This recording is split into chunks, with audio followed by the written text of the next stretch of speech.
दोस्तों, आपको कहानी पसंद आए तो लाइक, कमेंट, शेयर और सब्सक्राइब जरूर करें ताकि मुझे इससे और नई कहानी लाने की प्रेरणा मिल सके।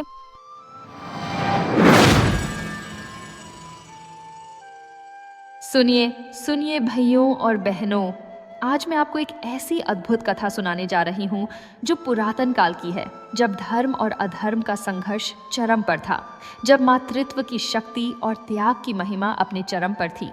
यह कहानी है रानी सर्पवती की, जो साहस, समर्पण और अटूट विश्वास की प्रतिमूर्ति थी। तो आइए, मन को शांत कीजिए, ध्यान से सुनिए और इस अद्भुत आख्यान में खो जाइए।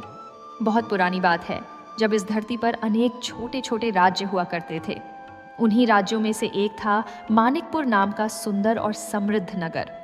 मानिकपुर की भूमि अत्यंत उपजाऊ थी। यहाँ की नदियाँ स्वच्छ और निर्मल जल से भरी रहती थीं और यहाँ के वन घने और हरे भरे थे।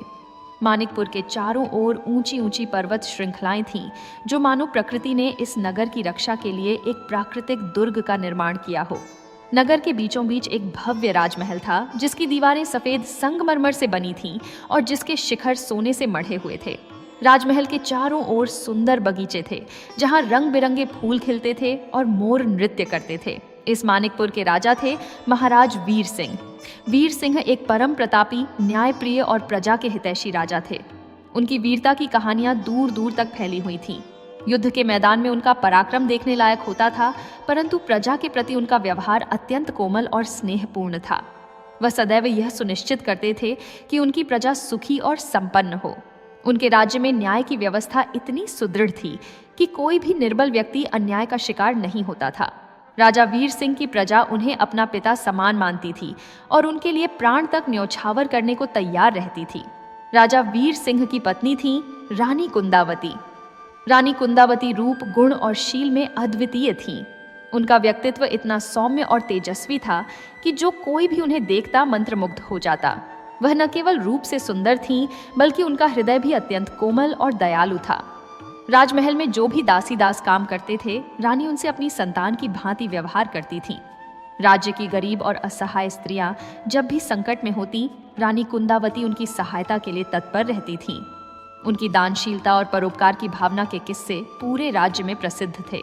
राजा वीर सिंह और रानी कुंदावती का दाम्पत्य जीवन अत्यंत सुखद और प्रेमपूर्ण था। दोनों एक दूसरे के प्रति समर्पित थे और एक दूसरे का बहुत सम्मान करते थे। राजा अपनी रानी को केवल पत्नी के रूप में ही नहीं, बल्कि अपनी सबसे बड़ी सलाहकार और मित्र के रूप में देखते थे। राज्य के महत्वपूर्ण निर्णयों में भी वह रानी की राय अवश्य लेते थे। उनका जीवन हर दृष्टि से परिपूर्ण था। सुख, संपत्ति, यश और प्रजा का प्रेम, सब कुछ उनके पास था। परंतु इस सब के बावजूद राजा और रानी के जीवन में एक गहरी खाई थी। एक ऐसा अभाव था जो उनके हृदय को हर पल कचोटता रहता था। वह अभाव था संतान का अभाव। हाँ, राजा वीर सिंह और रानी कुंदावती निःसंतान थे। विवाह को अनेक वर्ष बीत चुके थे, परंतु उनके आंगन में किलकारियों की गूंज नहीं थी। राजमहल के विशाल कक्षों में बच्चों के खेलने कूदने की आवाज नहीं थी। रानी कुंदावती की यह व्यथा शब्दों में बयान नहीं की जा सकती। एक स्त्री के लिए मातृत्व जीवन का सबसे बड़ा सुख होता है। वह रात दिन इसी चिंता में डूबी रहती कि कब उनकी गोद भरेगी, कब वह अपने बच्चे को अपनी छाती से लगा पाएंगी, कब वह अपने पुत्र या पुत्री के सिर पर हाथ फेर पाएंगी। राजमहल की हर खुशी उन्हें अधूरी लगती थी। जब भी वह नगर में घूमने जाती और किसी माँ को अपने बच्चे के साथ खेलते देखती, उनका हृदय करुणा और ईर्ष्या के मिश्रित भाव से भर जाता था। वह सोचती, हे भगवान, मुझे भी यह सुख कब प्राप्त होगा। रानी ने हर संभव उपाय किया था। उन्होंने अनेक व्रत रखे, अनेक देवी देवताओं की पूजा अर्चना की, दान पुण्य किया, ब्राह्मणों को भोजन कराया, गरीबों की सहायता की, परंतु उनकी यह प्रार्थना अभी तक पूरी नहीं हुई थी। राजा वीर सिंह भी अपनी पत्नी की इस पीड़ा को देखकर अत्यंत व्यथित रहते थे। वह जानते थे कि रानी कितनी तड़प रही हैं और यह उनके लिए भी असहनीय था। राज्य के मंत्रियों और सामंतों को भी यह चिंता सताती थी।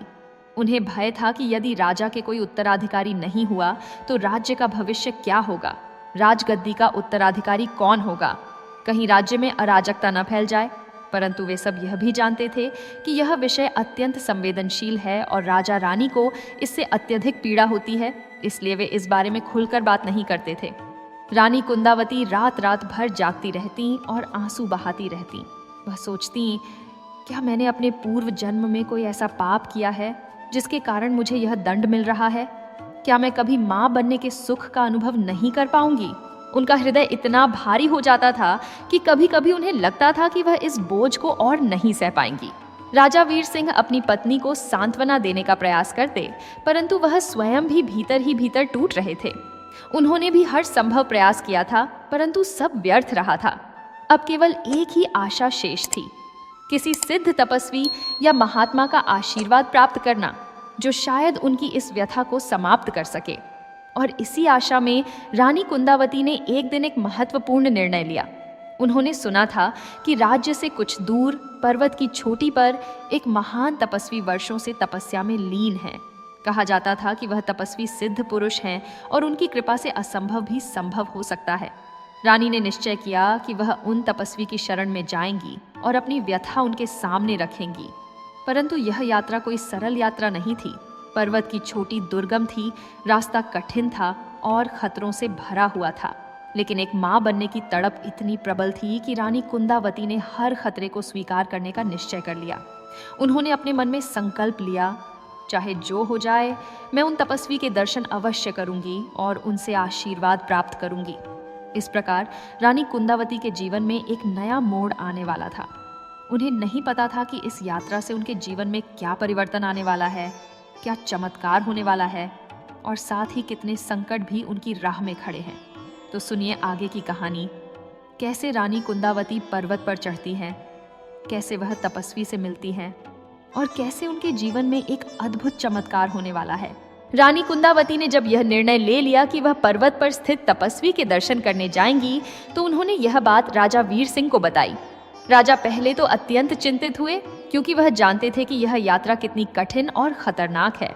परंतु जब उन्होंने रानी की आंखों में दृढ़ संकल्प देखा, तो वह समझ गए कि अब रानी को कोई नहीं रोक सकता। राजा ने अपनी सहमति दे दी, परंतु उन्होंने यह शर्त रखी कि रानी के साथ कुछ विश्वसनीय सेविकाएं और रक्षक अवश्य जाएं। रानी ने राजा की बात मान ली। अगले दिन प्रातःकाल जब सूर्य की पहली किरणें मानिकपुर के राजमहल को स्पर्श कर रही थीं, रानी कुंदावती ने अपनी यात्रा आरंभ की। उन्होंने सादा वस्त्र धारण किए थे, क्योंकि वह जानती थीं कि तपस्वी के समक्ष विनम्रता और सादगी ही उचित है। उनके साथ 2 विश्वसनीय सेविकाएं और 4 रक्षक थे।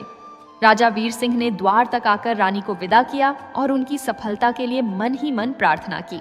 पर्वत की ओर जाने वाला मार्ग सुंदर तो था, परंतु अत्यंत दुर्गम भी था। प्रारंभ में तो रास्ता समतल था और घने वृक्षों से आच्छादित था। पक्षियों का कलरव, झरनों की कलकल ध्वनि और हवा में फूलों की सुगंध, यह सब बहुत मनमोहक था। परंतु जैसे जैसे वे आगे बढ़ते गए, रास्ता कठिन होता गया। पगडंडियां संकरी और पथरीली हो गईं। कहीं कहीं तो इतनी खड़ी चढ़ाई थी कि उन्हें पेड़ों की जड़ों और चट्टानों का सहारा लेना पड़ता था। रानी कुंदावती थकान को भूलकर निरंतर आगे बढ़ती रहीं। उनके पैरों में छाले पड़ गए, शरीर में दर्द होने लगा, परंतु उनके मन का संकल्प और भी दृढ़ होता गया। वह बार बार अपने आप से कहती, यह कष्ट कुछ भी नहीं है उस खुशी के सामने जो मुझे मातृत्व से मिलेगी।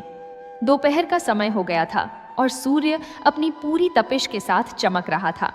रानी और उनके साथी एक छायादार वृक्ष के नीचे कुछ समय के लिए रुके और जल तथा फल से अपनी क्षुधा शांत की। सायंकाल तक वे पर्वत की आधी ऊंचाई तक पहुंच चुके थे।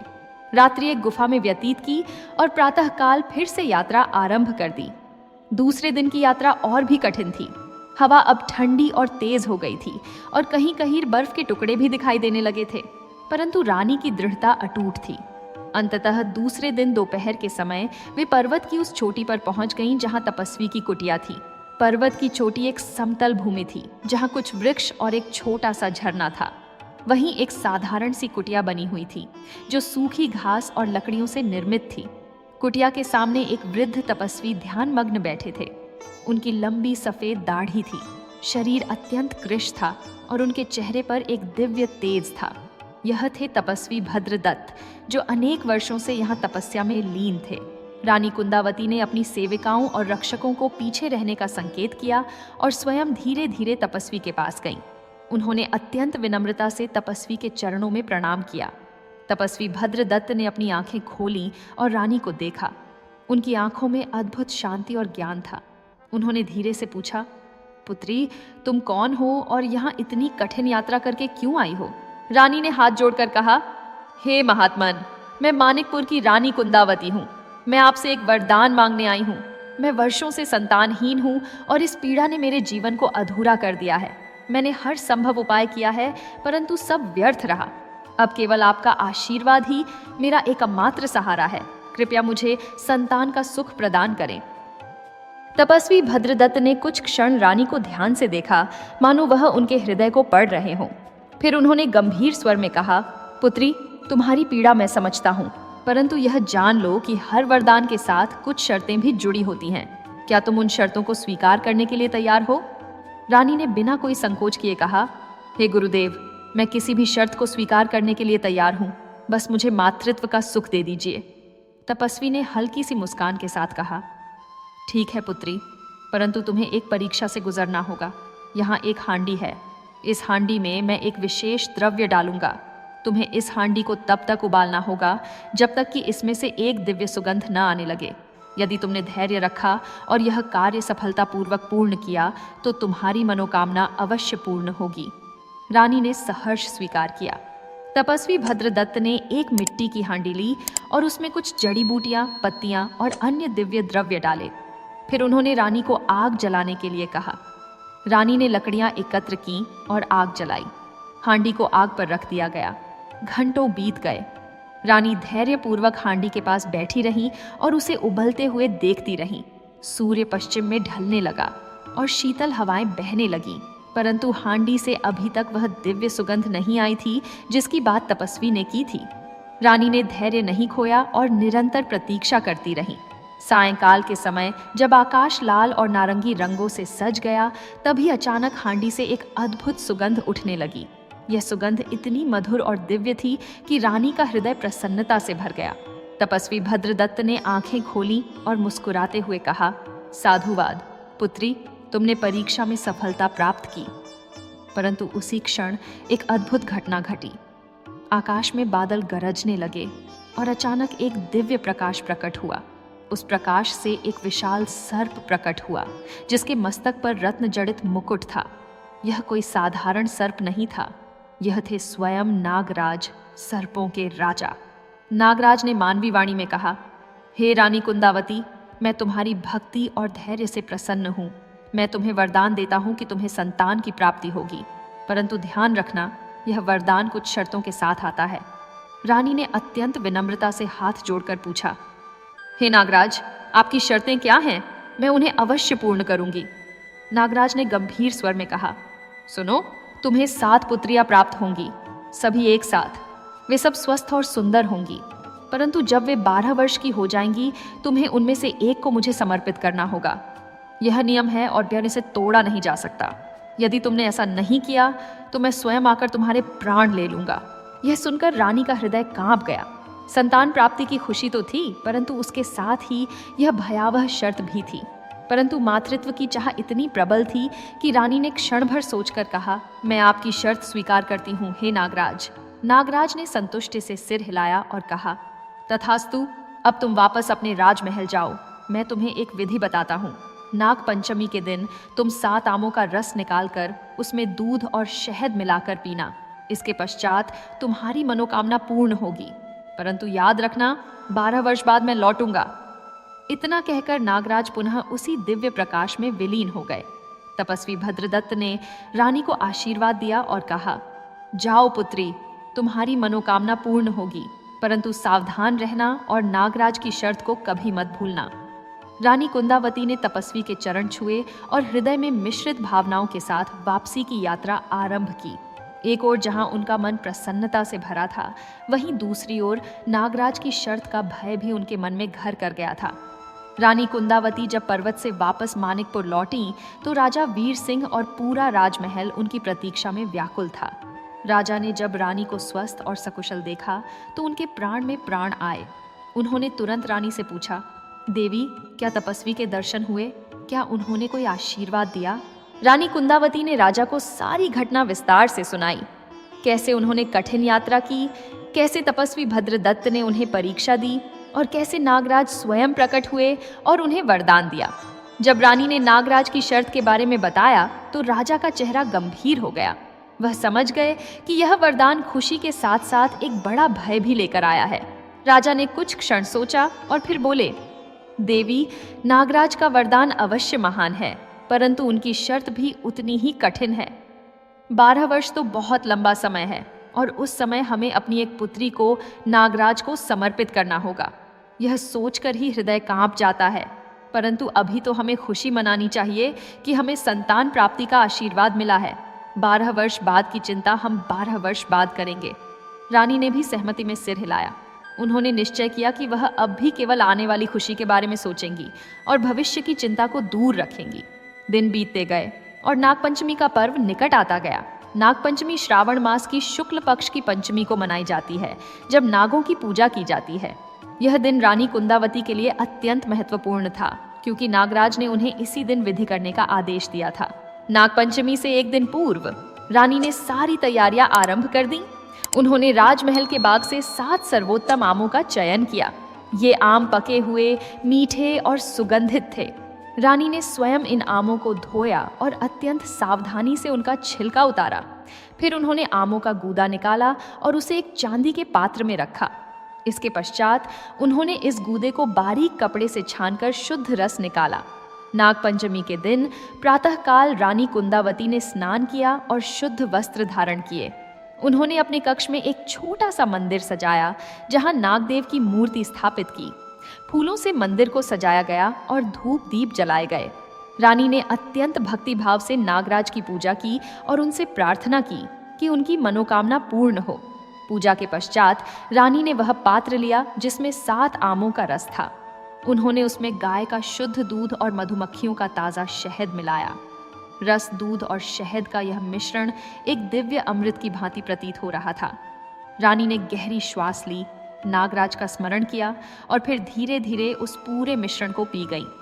जैसे ही रानी ने वह मिश्रण पिया, उन्हें अपने शरीर में एक अद्भुत ऊर्जा का अनुभव हुआ। ऐसा प्रतीत हुआ मानो उनके समस्त शरीर में एक दिव्य प्रकाश फैल गया हो। उनका हृदय आनंद से भर गया और उन्हें विश्वास हो गया कि नागराज का वरदान अवश्य फलीभूत होगा। उस दिन से रानी कुंदावती के जीवन में एक नया अध्याय आरंभ हुआ। कुछ सप्ताह बीतने के पश्चात रानी को अपने शरीर में कुछ परिवर्तन महसूस होने लगे। राजवैद्य को बुलाया गया और जब उन्होंने रानी की जांच की तो उनके चेहरे पर प्रसन्नता की लहर दौड़ गई। उन्होंने राजा वीर सिंह को सूचित किया कि रानी कुंदावती गर्भवती हैं। यह समाचार सुनकर राजा वीर सिंह की खुशी का कोई ठिकाना न रहा। वह तुरंत रानी के कक्ष में गए और अपनी पत्नी के चरण छूकर उन्हें आशीर्वाद दिया। राजमहल में खुशी की लहर दौड़ गई। सभी दासीदास, मंत्री, सामंत और राज परिवार के सदस्य अत्यंत प्रसन्न थे। पूरे मानिकपुर में यह शुभ समाचार फैल गया और प्रजा ने अपने राजा और रानी के लिए मंदिरों में जाकर प्रार्थनाएं की। रानी कुंदावती की गर्भावस्था सामान्य गर्भावस्था से भिन्न थी। राजवैद्य को यह अनुभव हुआ कि रानी के गर्भ में केवल एक नहीं बल्कि अनेक शिशु हैं। यह बात जब राजा और रानी को बताई गई तो उन्हें नागराज के वचन याद आए, तुम्हें 7 पुत्रियां प्राप्त होंगी, सभी एक साथ। रानी की देखभाल के लिए सर्वोत्तम व्यवस्था की गई। उन्हें पौष्टिक भोजन दिया जाता और राजवैद्य नियमित रूप से उनकी जांच करते रहते। रानी स्वयं भी अत्यंत सावधान रहती और अपने स्वास्थ्य का पूरा ध्यान रखती। महीने बीतते गए और रानी का गर्भ बढ़ता गया। 9 महीने पूर्ण होने को आए। एक रात्रि जब पूर्णिमा का चांद आकाश में चमक रहा था, रानी कुंदावती को प्रसव पीड़ा होने लगी। तुरंत दाइयों को बुलाया गया, राजवैद्य को सूचित किया गया और पूरे राजमहल में एक व्यस्तता छा गई। राजा वीर सिंह कक्ष के बाहर चिंतित होकर टहल रहे थे और बार बार भगवान से प्रार्थना कर रहे थे कि सब कुशल हो। प्रसव पीड़ा कई घंटों तक चलती रही। रानी अत्यंत कष्ट में थी, परंतु उन्होंने धैर्य नहीं खोया। वह जानती थीं कि यह पीड़ा उस आनंद के लिए है जो उन्हें शीघ्र ही प्राप्त होने वाला है। और अंततः प्रातःकाल जब सूर्य की पहली किरण आकाश में फूटी, एक शिशु का रोना सुनाई दिया। फिर दूसरा, फिर तीसरा और इस प्रकार एक के बाद एक 7 कन्याओं ने जन्म लिया। नागराज का वरदान अक्षरशः सत्य हुआ था। रानी कुंदावती को 7 सुंदर और स्वस्थ पुत्रियां प्राप्त हुई थीं। जब दाई ने राजा वीर सिंह को यह शुभ समाचार सुनाया तो राजा की आंखों में आनंदाश्रु आ गए। वह तुरंत कक्ष में गए और अपनी 7 नन्ही पुत्रियों को देखा। सभी कन्याएं अत्यंत सुंदर थीं। उनकी त्वचा स्वर्ण के समान चमक रही थी और उनके मुखमंडल पर एक दिव्य आभा थी। राजा ने रानी के माथे को चूमा और कहा, देवी, आपने मुझे संसार का सबसे बड़ा सुख दिया है। रानी कुंदावती थकी हुई थी, परंतु उनके चेहरे पर संतोष और प्रसन्नता थी। वह अपनी 7 पुत्रियों को देखकर अभिभूत हो गई।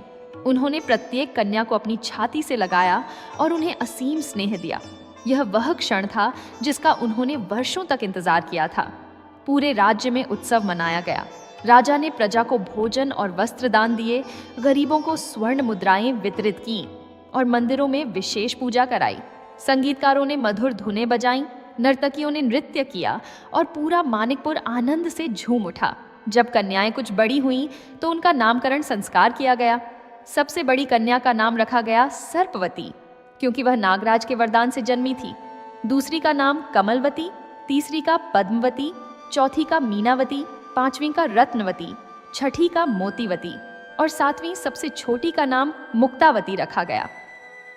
7 कन्याएं अत्यंत सुंदर और गुणवान थीं। वे सब एक दूसरे से अत्यधिक स्नेह करती थीं और हमेशा साथ साथ रहती थीं। राजमहल में अब बच्चों की किलकारियों से गूंज उठता था। रानी कुंदावती अपनी पुत्रियों को देखकर अत्यंत प्रसन्न रहती और उनकी हर आवश्यकता का ध्यान रखती। परंतु रानी के मन के एक कोने में नागराज की शर्त हमेशा एक काले बादल की भांति मंडराती रहती थी। कभी कभी रात में जब वह अपनी 7 पुत्रियों को सोते हुए देखती तो उनकी आंखों में आंसू आ जाते। वह सोचती, 12 वर्ष बाद मुझे इनमें से एक को खो देना होगा। यह कैसे संभव होगा? मैं किस प्रकार अपनी किसी पुत्री को नागराज को समर्पित कर सकूंगी? परंतु राजा वीर सिंह रानी को सांत्वना देते और कहते, देवी, अभी 12 वर्ष का समय है। हम कोई न कोई उपाय अवश्य निकालेंगे। अभी तो केवल इस सुख का आनंद लीजिए। इस प्रकार मानिकपुर में खुशियों का वातावरण छाया रहा। परंतु समय की गति निरंतर थी और भविष्य में जो संकट आने वाला था उसकी छाया धीरे धीरे राजमहल के ऊपर मंडराने लगी थी। समय पंख लगाकर उड़ने लगा। 7 राजकुमारियां धीरे धीरे बड़ी होने लगीं। उनका बचपन अत्यंत सुखमय था। राजमहल के विशाल प्रांगण में वे खेलती कूदती रहती थीं। उनकी हंसी की मधुर ध्वनि से पूरा राजमहल गूंज उठता था। 7 बहनें एक दूसरे से इतना प्रेम करती थीं कि उन्हें कभी अलग नहीं देखा जा सकता था। जहां एक जाति वहां 7 जाति, जो एक खाती वही सब खाती। सबसे बड़ी सर्पवती स्वभाव से अत्यंत शांत, बुद्धिमान और जिम्मेदार थी। वह अपनी 6 छोटी बहनों का बहुत ध्यान रखती थी, मानो वह उनकी माँ हो। कमलवती अत्यंत सुंदर और कोमल स्वभाव की थी। वह फूलों और प्रकृति से बहुत प्रेम करती थी। पद्मवती संगीत में रुचि रखती थी और उसकी मधुर आवाज सुनकर पक्षी भी थम जाते थे। मीनावती नृत्य में निपुण थी और उसके नृत्य को देखकर सभी मंत्रमुग्ध हो जाते थे। रत्नवती को चित्रकला का शौक था और वह अद्भुत चित्र बनाती थी। मोतीवती बहुत चंचल और हंसमुख थी। वह सबको हंसाती रहती थी। और सबसे छोटी मुक्तावती सबकी लाडली थी। उसकी मासूमियत के सब दीवाने थे। राजा वीर सिंह और रानी कुंदावती अपनी 7 पुत्रियों को देखकर धन्य महसूस करते थे। राजा अपने राजकाज से समय निकालकर अपनी बेटियों के साथ खेलते, उन्हें युद्ध कला, राजनीति और धर्म की शिक्षा देते। रानी उन्हें गृह कार्य, संगीत, नृत्य और अन्य कलाओं में प्रशिक्षित करती। 7 राजकुमारियों की शिक्षा के लिए सर्वश्रेष्ठ गुरुओं को नियुक्त किया गया था। वर्ष दर वर्ष बीतते गए। राजकुमारियां 5 वर्ष की हुईं, फिर 6, फिर 7। हर वर्ष उनके जन्मदिन पर राज्य में भव्य उत्सव मनाया जाता। प्रजा अपनी राजकुमारियों से बहुत प्रेम करती थी। जब भी 7 बहनें राजमहल से बाहर निकलती, प्रजाजन उन्हें देखने के लिए उमड़ पड़ते।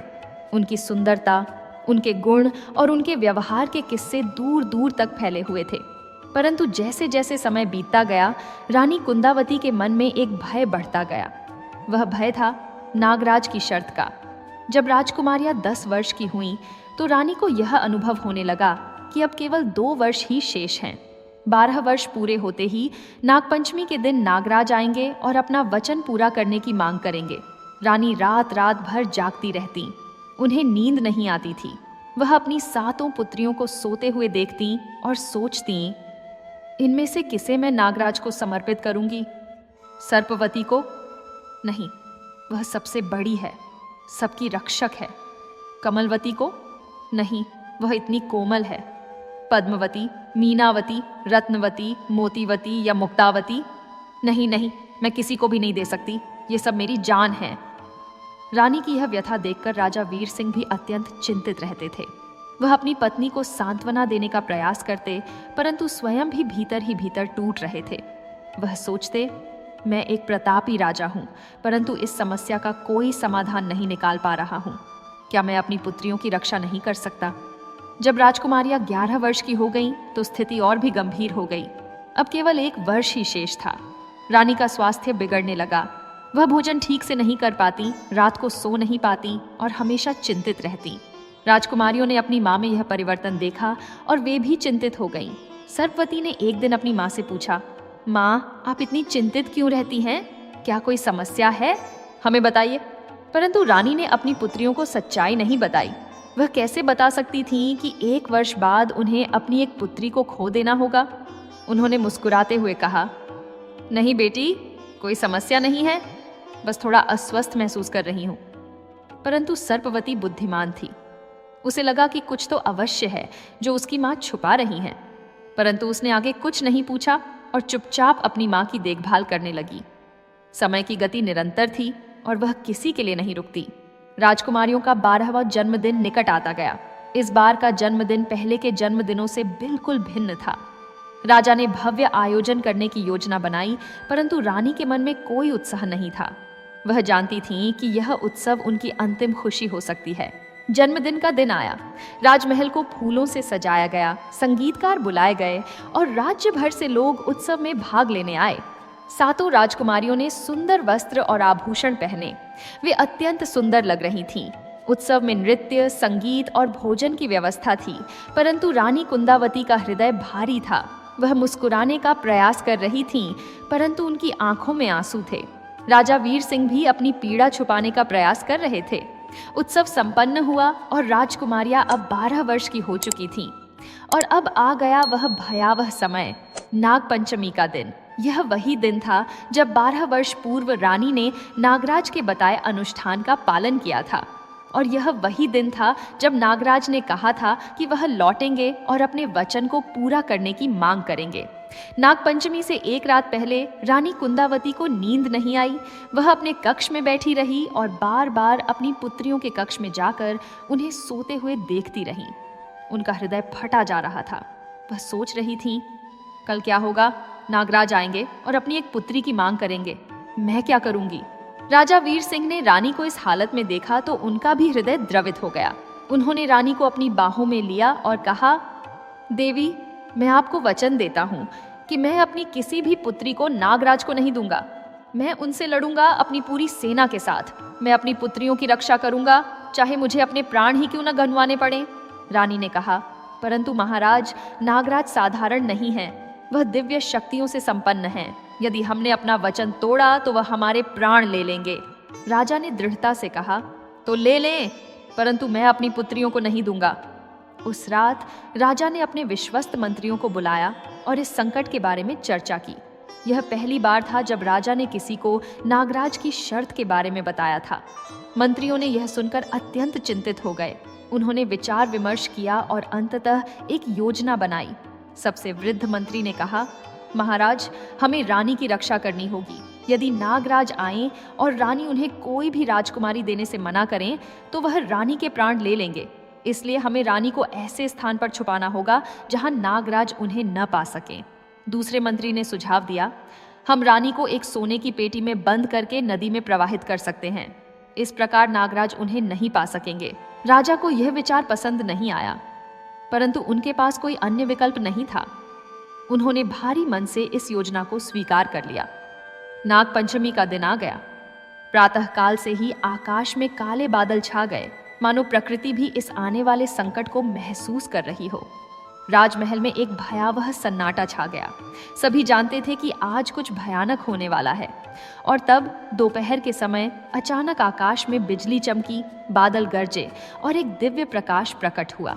उस प्रकाश से नागराज प्रकट हुए।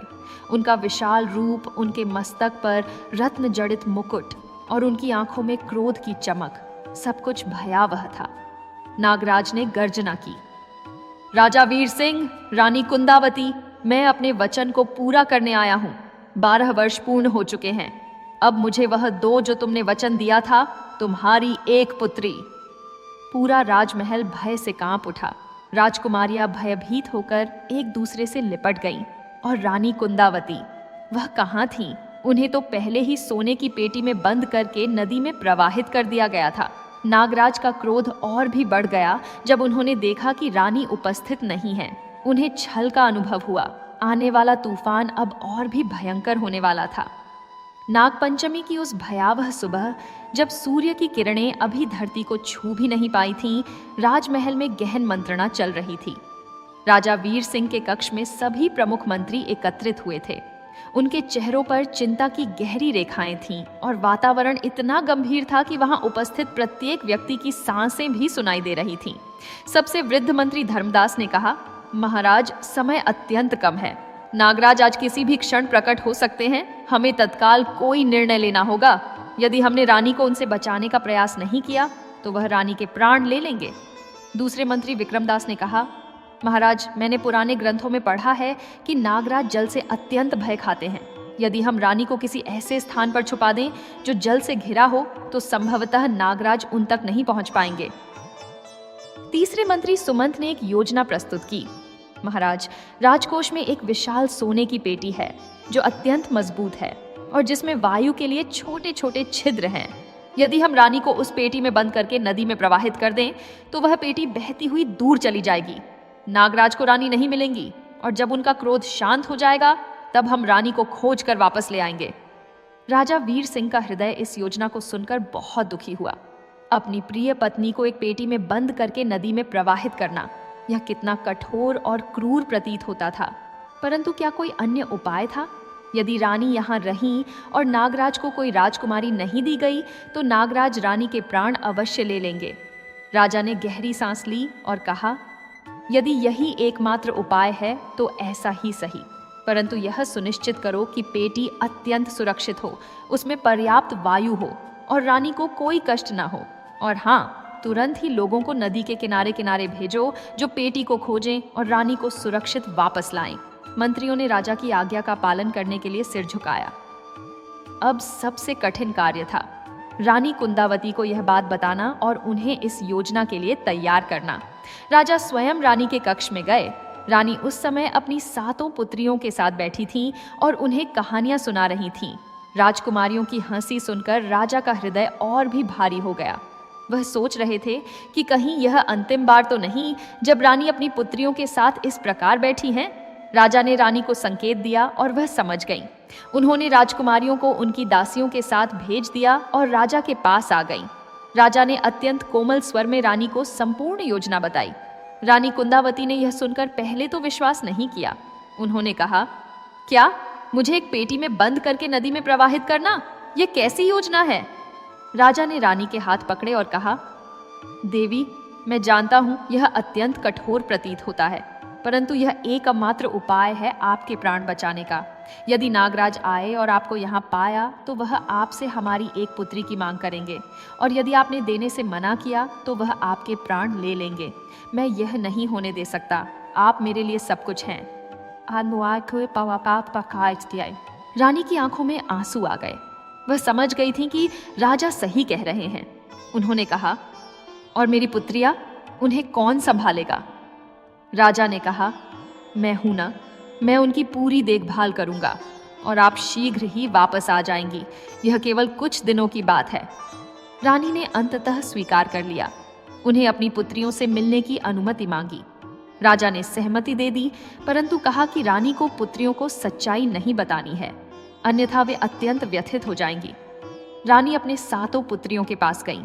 उन्होंने प्रत्येक को गले से लगाया, उनके माथे को चूमा और उन्हें आशीर्वाद दिया। राजकुमारियों को कुछ अजीब लगा कि उनकी माँ इतने स्नेह से उन्हें विदा कर रही हैं, मानो वह कहीं दूर जा रही हों। सर्पवती ने पूछा, माँ, आप कहाँ जा रही हैं? रानी ने मुस्कुराते हुए कहा, कहीं नहीं बेटी, बस मुझे कुछ महत्वपूर्ण कार्य है। तुम सब अपने पिताजी का ध्यान रखना और एक दूसरे का साथ कभी मत छोड़ना। इतना कहकर रानी वहां से चली गई। उनका हृदय टूट रहा था, परंतु उन्होंने अपने आंसुओं को रोक लिया। राजकोष से सोने की विशाल पेटी लाई गई। यह पेटी लगभग 6 फुट लंबी, 3 फुट चौड़ी और 3 फुट ऊंची थी। इसमें छोटे छोटे छिद्र थे जिससे वायु अंदर जा सके। पेटी के अंदर मुलायम गद्दे और तकिए रखे गए और कुछ भोजन तथा जल की व्यवस्था भी की गई। रानी कुंदावती ने अंतिम बार राजमहल को देखा, अंतिम बार उन बगीचों को देखा जहां उनकी पुत्रियां खेलती थीं, और फिर अत्यंत साहस के साथ उस पेटी में प्रवेश कर गईं। मंत्रियों ने पेटी का ढक्कन बंद किया और उसे अच्छी तरह से सील कर दिया। पेटी को राजमहल से कुछ दूरी पर स्थित नदी के किनारे ले जाया गया। यह नदी चौड़ी और गहरी थी और इसका प्रवाह अत्यंत तेज था। राजा वीर सिंह स्वयं वहां उपस्थित थे। उनका हृदय अत्यंत व्यथित था, परंतु उन्होंने अपने को संयत रखा। सूर्योदय से ठीक पहले, जब आकाश में अभी अंधेरा था, पेटी को नदी में प्रवाहित कर दिया गया। सोने की पेटी धीरे धीरे जल में तैरने लगी और नदी की धारा के साथ बहने लगी। राजा उस पेटी को जाते हुए देखते रहे जब तक कि वह अंधेरे में ओझल नहीं हो गई। राजा ने तुरंत अपने विश्वस्त सैनिकों और सेवकों को आदेश दिया कि वे नदी के किनारे किनारे जाएं और पेटी को खोजें। उन्हें निर्देश दिया गया कि जैसे ही पेटी मिले, तुरंत रानी को सुरक्षित बाहर निकालें और राजमहल वापस लाएं। अब राजा राजमहल वापस लौट आए। सूर्य उदय हो चुका था और नागपंचमी का दिन आरंभ हो चुका था। राजमहल में सभी भयभीत थे। राजकुमारियां अपनी मां को ढूंढ रही थीं, परंतु उन्हें बताया गया कि रानी कुछ महत्वपूर्ण कार्य से बाहर गई हैं। दोपहर का समय हुआ। अचानक आकाश में काले बादल छा गए। बिजली चमकने लगी, बादल गरजने लगे और एक भयंकर तूफान उठा। और तभी एक दिव्य प्रकाश के साथ नागराज प्रकट हुए। नागराज का विशाल रूप राजमहल के प्रांगण में खड़ा था। उनकी आंखों में क्रोध की लपटें थीं। उन्होंने गर्जना की, राजा वीर सिंह, रानी कुंदावती, बाहर आओ। 12 वर्ष पूर्ण हो चुके हैं। मैं अपने वचन को पूरा करने आया हूँ। राजा वीर सिंह साहस के साथ बाहर आए। उन्होंने हाथ जोड़कर कहा, हे नागराज, आपका स्वागत है, परंतु रानी इस समय यहाँ उपस्थित नहीं है। वह कुछ महत्वपूर्ण कार्य से बाहर गई हैं। नागराज की आंखें और भी लाल हो गईं। उन्हें तुरंत समझ आ गया कि यह छल है। उन्होंने कहा, छल, यह छल है। तुमने रानी को छुपा दिया है ताकि मुझे वह न दे सको जो मेरा हक है। यह विश्वासघात है। राजा ने कहा, नहीं हे नागराज, यह विश्वासघात नहीं है। रानी सचमुच यहाँ नहीं है। जब वह लौटेंगी तब हम आपसे बात करेंगे। परंतु नागराज को विश्वास नहीं हुआ। उन्होंने अपनी दिव्य शक्तियों का प्रयोग किया और पूरे राजमहल में रानी को खोजा, परंतु रानी कहीं नहीं मिली। तब नागराज को विश्वास हो गया कि राजा ने सचमुच रानी को कहीं छुपा दिया है। नागराज का क्रोध चरम पर पहुंच गया। उन्होंने कहा, ठीक है, यदि तुमने मेरे साथ छल किया है तो मैं भी अपना वचन पूरा करूंगा। मैंने कहा था कि यदि तुमने अपना वचन नहीं निभाया तो मैं रानी के प्राण ले लूंगा, और अब जब रानी यहाँ नहीं है तो मैं अब भी उनके प्राण ले सकता हूँ, चाहे वह कहीं भी हो। राजा भयभीत हो गए। उन्होंने हाथ जोड़कर विनती की, हे नागराज, कृपया, रानी निर्दोष हैं, उन्हें क्षमा कर दीजिए। नागराज ने कहा, मैं क्षमा कर सकता हूँ, परंतु एक शर्त पर। तुम्हें मुझे वचन देना होगा कि जब रानी वापस आएंगी तो तुम मुझे एक राजकुमारी अवश्य दोगे। यदि तुमने यह वचन दिया तो मैं रानी के प्राण अब भी नहीं लूंगा, परंतु यदि तुमने फिर से छल किया तो इस बार मैं केवल रानी के नहीं बल्कि तुम्हारे और तुम्हारी सभी पुत्रियों के भी प्राण ले लूंगा। राजा के सामने कोई विकल्प नहीं था। उन्होंने कहा, मैं वचन देता हूँ हे नागराज, जब रानी लौटेंगी तो हम आपसे निश्चित रूप से बात करेंगे। नागराज ने कहा, तथास्तु, मैं तुम्हें 1 माह का समय देता हूँ। यदि 1 माह में रानी वापस नहीं आई तो मैं स्वयं आकर सबके प्राण ले लूंगा। इतना कहकर नागराज उसी दिव्य प्रकाश में विलीन हो गए। राजा वीर सिंह धरती पर गिर पड़े। उनका पूरा शरीर कांप रहा था। उन्हें अपनी रानी की अत्यधिक चिंता हो रही थी। और उधर नदी में सोने की पेटी बहती जा रही थी। रानी कुंदावती उस पेटी में बंद थीं, अंधेरे में, अकेली, भयभीत। वह नहीं जानती थीं कि उनका भविष्य क्या है, वह कहाँ जा रही हैं, और क्या वह फिर कभी अपने पति और अपनी पुत्रियों से मिल पाएंगी। पेटी लहरों के साथ हिलती रही, बहती रही, और धीरे धीरे मानिकपुर से दूर होती गई। नागराज के जाने के पश्चात राजमहल में एक भयावह सन्नाटा छा गया। राजा वीर सिंह अपने सिंहासन पर बैठे थे, परंतु उनका मन अत्यंत व्याकुल था। उन्होंने तुरंत अपने सैनिकों को आदेश दिया कि वे नदी के किनारे किनारे जाकर रानी की खोज करें और उन्हें सुरक्षित वापस लाएं। सैकड़ों सैनिक और सेवक नदी के दोनों किनारों पर फैल गए, सोने की पेटी को खोजते हुए। दिन बीतते गए, 1 दिन, 2 दिन, 3 दिन, परंतु रानी का कोई पता नहीं चला। पेटी इतनी दूर बह गई थी कि उसे ढूंढना असंभव प्रतीत हो रहा था। राजा दिन प्रतिदिन और अधिक चिंतित होते जा रहे थे। वह न तो ठीक से भोजन करते थे और न ही रात को सो पाते थे। राजकुमारियां अपनी माँ को बहुत याद कर रही थीं। सर्पवती ने अनेक बार अपने पिता से पूछा, पिताजी, माँ कब लौटेंगी? परंतु राजा के पास कोई उत्तर नहीं था। वह केवल इतना कह पाते थे, शीघ्र ही पुत्री, बहुत शीघ्र। 1 सप्ताह बीत गया। राजा की स्थिति दयनीय हो गई थी। उनका चेहरा कांतिहीन हो गया था। उनकी आंखों में गहरी उदासी थी। वह दिन भर राजमहल के बाहर टहलते रहते और आकाश की ओर देखते रहते, मानो वहां से उन्हें कोई उत्तर मिल जाएगा। ठीक इसी समय राजमहल में कुछ मंत्रियों के मन में एक षड्यंत्र पनपने लगा। इन मंत्रियों में सबसे प्रमुख था दुष्ट बुद्धि मंत्री कालिका दास। कालिका दास एक चालाक और महत्वाकांक्षी व्यक्ति था। उसे राजा की यह दुर्बल स्थिति अपने स्वार्थ के लिए अवसर प्रतीत हुई। एक रात्रि कालिका दास ने कुछ अन्य मंत्रियों को अपने निवास पर बुलाया और उनके सामने एक योजना रखी। उसने कहा, मित्रों, देखिए राजा की स्थिति।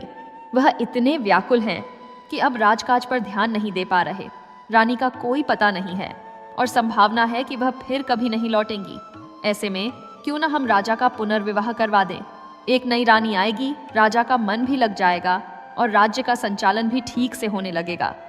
दूसरे मंत्री ने आपत्ति जताते हुए कहा, परंतु राजा तो रानी कुंदावती से अत्यधिक प्रेम करते हैं।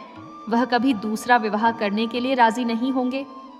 कालिका दास ने मुस्कुराते हुए कहा, यही तो मेरी योजना का सबसे महत्वपूर्ण अंग है। मैंने सुना है कि हिमालय की कंदराओं में एक विशेष जड़ी बूटी पाई जाती है जिसे मोहिनी कहते हैं।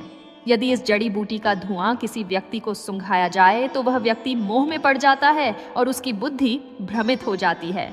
वह जो कहा जाए वही करने लगता है। यदि हम राजा को इस जड़ी बूटी का धुआं सुंघा दें तो वह हमारी हर बात मान लेंगे। यह सुनकर सभी मंत्री चौंक गए। यह तो अत्यंत घृणित षड्यंत्र था, परंतु कालिका दास इतना प्रभावशाली था कि कुछ लालची मंत्रियों ने उसकी योजना का समर्थन कर दिया। कालिका दास के मन में एक और योजना थी। उसकी एक दूर की रिश्तेदार थी जिसका नाम था स्वर्णवती। स्वर्णवती रूप से तो सुंदर थी, परंतु उसका हृदय अत्यंत कठोर और क्रूर था। वह धन और सत्ता की भूखी थी। कालिका दास ने सोचा कि यदि स्वर्णवती रानी बन गई तो वह उसके माध्यम से पूरे राज्य पर अपना नियंत्रण स्थापित कर सकेगा। कालिका दास ने कुछ विश्वसनीय लोगों को हिमालय भेजा और उन्हें मोहिनी जड़ी बूटी लाने का आदेश दिया। कुछ सप्ताह बाद वे लोग वह जड़ी बूटी लेकर लौट आए। यह एक विचित्र प्रकार की जड़ी बूटी थी जिसकी पत्तियां नीले रंग की थीं और जिसमें से एक तीखी गंध आती थी।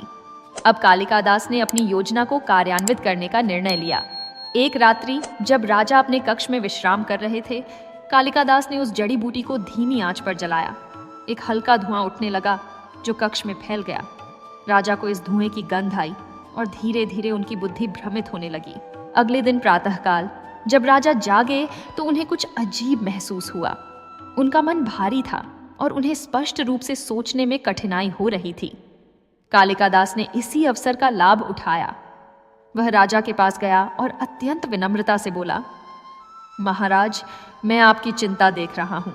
रानी कुंदावती अब लगभग 3 सप्ताह से लापता हैं। संभावना है कि वह अब नहीं रही।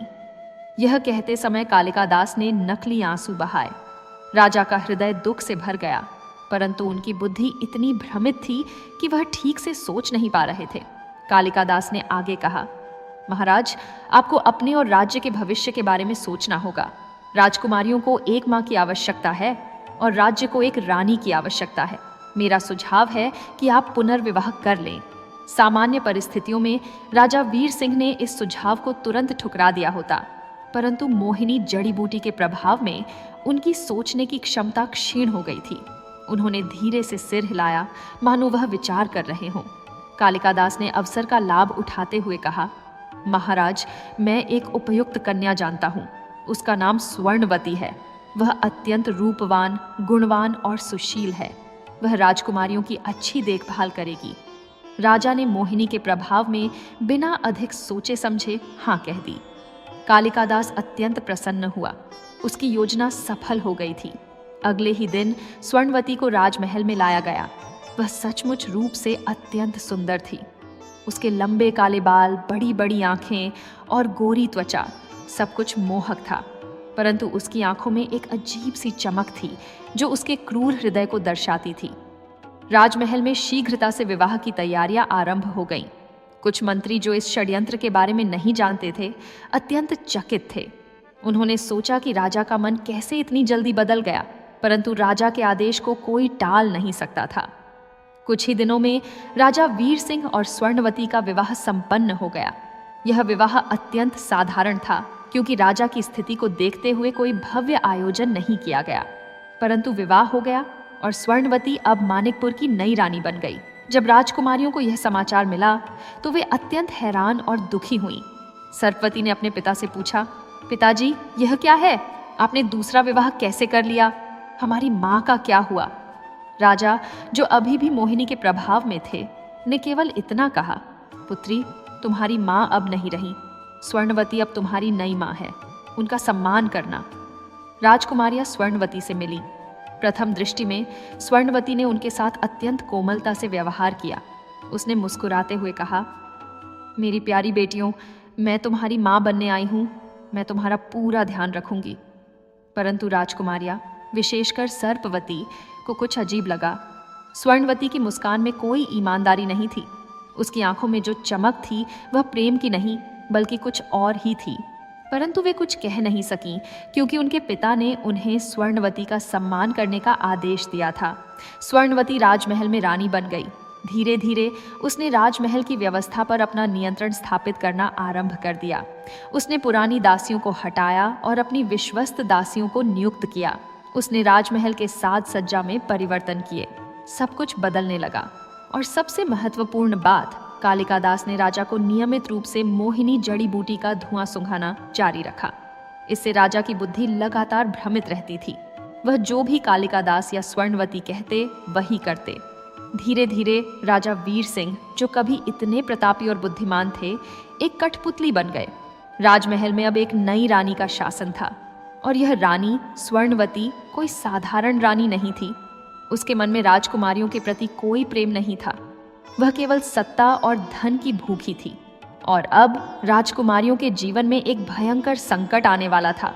उन्हें अभी नहीं पता था कि उनकी सौतेली माँ उनके साथ कैसा व्यवहार करेगी, परंतु वह दिन दूर नहीं था जब उन्हें इसका अनुभव होने वाला था। राजमहल, जो कभी खुशियों से भरा था, अब षड्यंत्रों और क्रूरता का केंद्र बनने वाला था। स्वर्णवती के राजमहल में आने के प्रारंभिक दिन तो किसी प्रकार शांति से बीते। उसने राजकुमारियों के सामने एक कोमल और स्नेहमयी माँ का अभिनय किया। वह उनसे मीठे शब्दों में बात करती, उन्हें उपहार देती और उनकी हर छोटी बड़ी आवश्यकता का ध्यान रखती प्रतीत होती। परंतु यह सब केवल दिखावा था। स्वर्णवती के हृदय में इन राजकुमारियों के प्रति कोई प्रेम नहीं था। वास्तव में वह उनसे घृणा करती थी। स्वर्णवती के मन में ईर्ष्या की आग धधक रही थी। वह सोचती थी, ये सातों राजकुमारियां इतनी सुंदर हैं, इतनी गुणवान हैं, प्रजा इन्हें इतना प्रेम करती है। मेरी अपनी कोई संतान नहीं है और ये सातों मेरी राह में कांटे हैं। यदि भविष्य में राज्य का उत्तराधिकार इनमें से किसी को मिल गया तो मेरी क्या स्थिति होगी? यह विचार उसे दिन रात सताता रहता और धीरे धीरे उसके मन में एक षड्यंत्र पनपने लगा। वह चाहती थी कि किसी प्रकार इन राजकुमारियों को राजमहल से हटा दिया जाए या उनके जीवन को इतना कष्टमय बना दिया जाए कि वे स्वयं ही यहाँ से चली जाएं। स्वर्णवती का असली चेहरा धीरे धीरे प्रकट होने लगा। पहले तो उसने छोटी छोटी बातों से आरंभ किया। एक दिन जब राजकुमारियां भोजन करने के लिए बैठीं, तो स्वर्णवती ने दासियों को आदेश दिया कि राजकुमारियों को साधारण और बासी भोजन परोसा जाए। जब सर्पवती ने इस बारे में शिकायत की तो स्वर्णवती ने कठोर स्वर में कहा, तुम लोग बहुत लाड़ प्यार में पली हो। थोड़ा साधारण भोजन खाने से तुम्हारा कुछ नहीं बिगड़ेगा। मैं तुम्हें अनुशासन सिखाना चाहती हूँ। राजकुमारियां हैरान रह गईं। उनकी माँ कुंदावती तो उन्हें सर्वोत्तम भोजन देती थीं और उनका पूरा ध्यान रखती थीं, परंतु अब यह सौतेली माँ उनके साथ इतना कठोर व्यवहार कर रही थी। धीरे धीरे स्वर्णवती की क्रूरता बढ़ती गई। उसने राजकुमारियों के सुंदर कक्षों को बदलवा दिया और उन्हें राजमहल के एक पुराने और उपेक्षित हिस्से में रहने के लिए भेज दिया। उन कक्षों में धूल और मकड़ियों के जाले थे, खिड़कियां टूटी हुई थीं और दीवारें नम थीं। राजकुमारियों ने विरोध किया, परंतु स्वर्णवती ने कहा, यही तुम्हारा स्थान है। यदि तुम्हें पसंद नहीं है तो राजमहल छोड़ सकती हो। सर्पवती ने अपने पिता से इस बारे में शिकायत करने का प्रयास किया। वह राजा के कक्ष में गई, परंतु राजा वीर सिंह, जो अभी भी मोहिनी जड़ी बूटी के प्रभाव में थे, ने कोई ध्यान नहीं दिया। उन्होंने केवल इतना कहा, पुत्री, स्वर्णवती अब तुम्हारी माँ है, जो वह कहें वही करो। राजा की यह बात सुनकर सर्पवती का हृदय टूट गया। उन्हें समझ आ गया कि उनके पिता पर किसी प्रकार का जादू टोना हो गया है। स्वर्णवती की क्रूरता यहीं नहीं रुकी। एक दिन उसने राजकुमारियों को राजमहल की सफाई करने का आदेश दिया। हाँ, वही सफाई जो दासियां करती थीं। राजकुमारियों को झाड़ू लगाने, बर्तन मांजने और कपड़े धोने के लिए कहा गया। यह अपमानजनक था, परंतु राजकुमारियों के पास कोई विकल्प नहीं था। सर्पवती, जो सबसे बड़ी थी, ने अपनी 6 छोटी बहनों को सांत्वना दी। उसने कहा, बहनों, हमें धैर्य रखना होगा। यह कठिन समय है, परंतु हम एक दूसरे का साथ देंगे और इस संकट से पार पाएंगे। हमारी माँ जहां भी हैं, वह हमारे लिए प्रार्थना कर रही होंगी। परंतु स्थिति और भी बिगड़ती गई। स्वर्णवती ने राजकुमारियों के भोजन में और भी कमी कर दी। अब उन्हें दिन में केवल एक बार सूखी रोटी और पानी दिया जाता था। राजकुमारियां भूखी रहने लगीं। उनके गाल पिचकने लगे, उनका शरीर कमजोर होने लगा और उनकी आंखों में वह चमक नहीं रही जो पहले होती थी। एक दिन छोटी राजकुमारी मुक्तावती को अत्यधिक भूख लगी। वह रसोई में गई और वहां रखे हुए फलों में से एक फल उठा लिया। दुर्भाग्य से स्वर्णवती ने उसे देख लिया। उसने क्रोध में आकर मुक्तावती को पकड़ा और उसे थप्पड़ मारा। मुक्तावती रोने लगी और यह देखकर अन्य राजकुमारियां भी रोने लगीं। स्वर्णवती ने कहा, तुमने बिना अनुमति के फल खाने की हिम्मत कैसे की? तुम चोर हो, अब तुम्हारी सजा मिलेगी। उसने मुक्तावती को एक अंधेरी कालकोठरी में बंद कर दिया। मुक्तावती पूरी रात उस कालकोठरी में रोती रही, डरती रही। अगले दिन जब सर्पवती ने बहुत विनती की तो स्वर्णवती ने मुक्तावती को बाहर निकाला। स्वर्णवती की क्रूरता का कोई अंत नहीं था। एक दिन राजकुमारियों को पानी भरने के लिए नदी के किनारे भेजा गया। उन्हें भारी भारी मटके अपने सिर पर रखकर लाने थे। जब कमलवती से एक मटका गिर गया और टूट गया तो स्वर्णवती ने उसे दंड दिया। उसने कमलवती को पूरे दिन बिना भोजन के रखा और उसे धूप में खड़ा रहने का आदेश दिया। राजकुमारियों का जीवन नरक बन गया था। वे दिन भर कठिन परिश्रम करती, भूखी रहती और रात को अपने उन टूटे फूटे कक्षों में रोती हुई सो जाती। वे अपनी माँ कुंदावती को बहुत याद करती। सर्पवती अक्सर सोचती, माँ, आप कहाँ हैं? हमें आपकी बहुत आवश्यकता है। राजमहल के कुछ पुराने सेवक और दासियां जो रानी कुंदावती के समय से थे, वे राजकुमारियों की यह दुर्दशा देखकर अत्यंत दुखी होते। वे चुपके से राजकुमारियों को कुछ भोजन पहुंचाने का प्रयास करते, परंतु यदि स्वर्णवती को पता चल जाता तो वह उन सेवकों को भी दंड देती। एक दिन स्वर्णवती ने एक और क्रूर योजना बनाई। उसने राजकुमारियों को राजमहल के तहखाने में बंद कर दिया। यह तहखाना एक अंधेरा और भयावह स्थान था जहां चूहे और कीड़े मकोड़े रहते थे। राजकुमारियों को वहां बिना भोजन और जल के रखा गया। वे सातों बहनें एक दूसरे से लिपट कर रोती रहीं। सर्पवती ने अपनी बहनों को सांत्वना देते हुए कहा, बहनों, हिम्मत मत हारो, भगवान हमारे साथ हैं। हमारी माँ जहां भी हैं वह हमारी रक्षा कर रही होंगी। हम अवश्य इस संकट से बाहर निकलेंगे। परंतु स्थिति दिन प्रतिदिन बिगड़ती जा रही थी। राजकुमारियां अब इतनी कमजोर हो गई थीं कि उन्हें चलने में भी कठिनाई होती थी। उनके शरीर पर चोटों के निशान थे, उनके वस्त्र फटे पुराने थे और उनका स्वास्थ्य बिगड़ता जा रहा था। राज्य की प्रजा को भी धीरे धीरे इस बात का आभास होने लगा कि राजमहल में कुछ ठीक नहीं है। राजकुमारियां जो पहले अक्सर राजमहल से बाहर निकलती थीं और प्रजा से मिलती थीं, अब कहीं दिखाई नहीं देती थीं।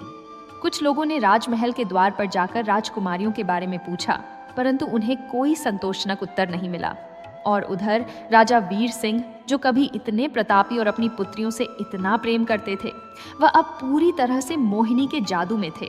वह अपनी पुत्रियों की दुर्दशा नहीं देख पा रहे थे। कालिका दास और स्वर्णवती ने राजा को राजकुमारियों से दूर रखा था। जब कभी राजा की राजकुमारियों से मुलाकात होती तो वह इतने भ्रमित होते कि कुछ समझ नहीं पाते। एक रात जब राजकुमारियां तहखाने में बंद थीं, सर्पवती ने अपने हाथ जोड़कर भगवान से प्रार्थना की। उसने कहा, हे भगवान, हमारी रक्षा करो, हमारी माँ को हम तक पहुँचा दो। हम इस कष्ट को और नहीं सह सकते। यदि यही हमारी नियति है तो हमें अपने पास बुला लो, परंतु इस प्रकार की यातना से तो मृत्यु अच्छी है। राजकुमारियों की आंखों से आंसू बहते रहे। वे नहीं जानती थीं कि उनके जीवन में और कितने कष्ट आने वाले हैं, परंतु वे यह भी नहीं जानती थीं कि उनकी मां कुंदावती की आत्मा उनकी रक्षा के लिए सदैव उनके साथ थी। और एक दिन एक चमत्कार होने वाला था। रानी कुंदावती की आत्मा, जो अपनी पुत्रियों की यह दुर्दशा देख रही थी, उनकी रक्षा के लिए प्रकट होने वाली थी। परंतु अभी तो राजकुमारियों को और कष्ट सहने थे। अभी तो उनके जीवन का सबसे अंधेरा समय चल रहा था। वह रात्रि थी जब राजकुमारियां तहखाने में बंद थीं। अंधेरा इतना घना था कि अपना हाथ भी दिखाई नहीं देता था। चूहों की ची ची की आवाजें आ रही थीं और नमी भरी दीवारों से पानी की बूंदें टपक रही थीं। सातों बहनें एक दूसरे से चिपक कर बैठी थीं। भाबिका काइस पाकुए पाती थीं। भूख और प्यास से व्याकुल, शरीर में शक्ति शेष नहीं थी। छोटी मुक्तावती धीरे धीरे रो रही थी और अन्य बहनें भी अश्रुपूर्ण नेत्रों से एक दूसरे को देख रही थीं। सर्पवती ने अपनी सबसे छोटी बहन मुक्तावती को अपनी गोद में लिया और उसके सिर पर हाथ फेरते हुए कहा, रो मत प्यारी, भगवान हमें अवश्य इस संकट से बचाएंगे। हमारी माँ हमें कभी नहीं भूल सकती।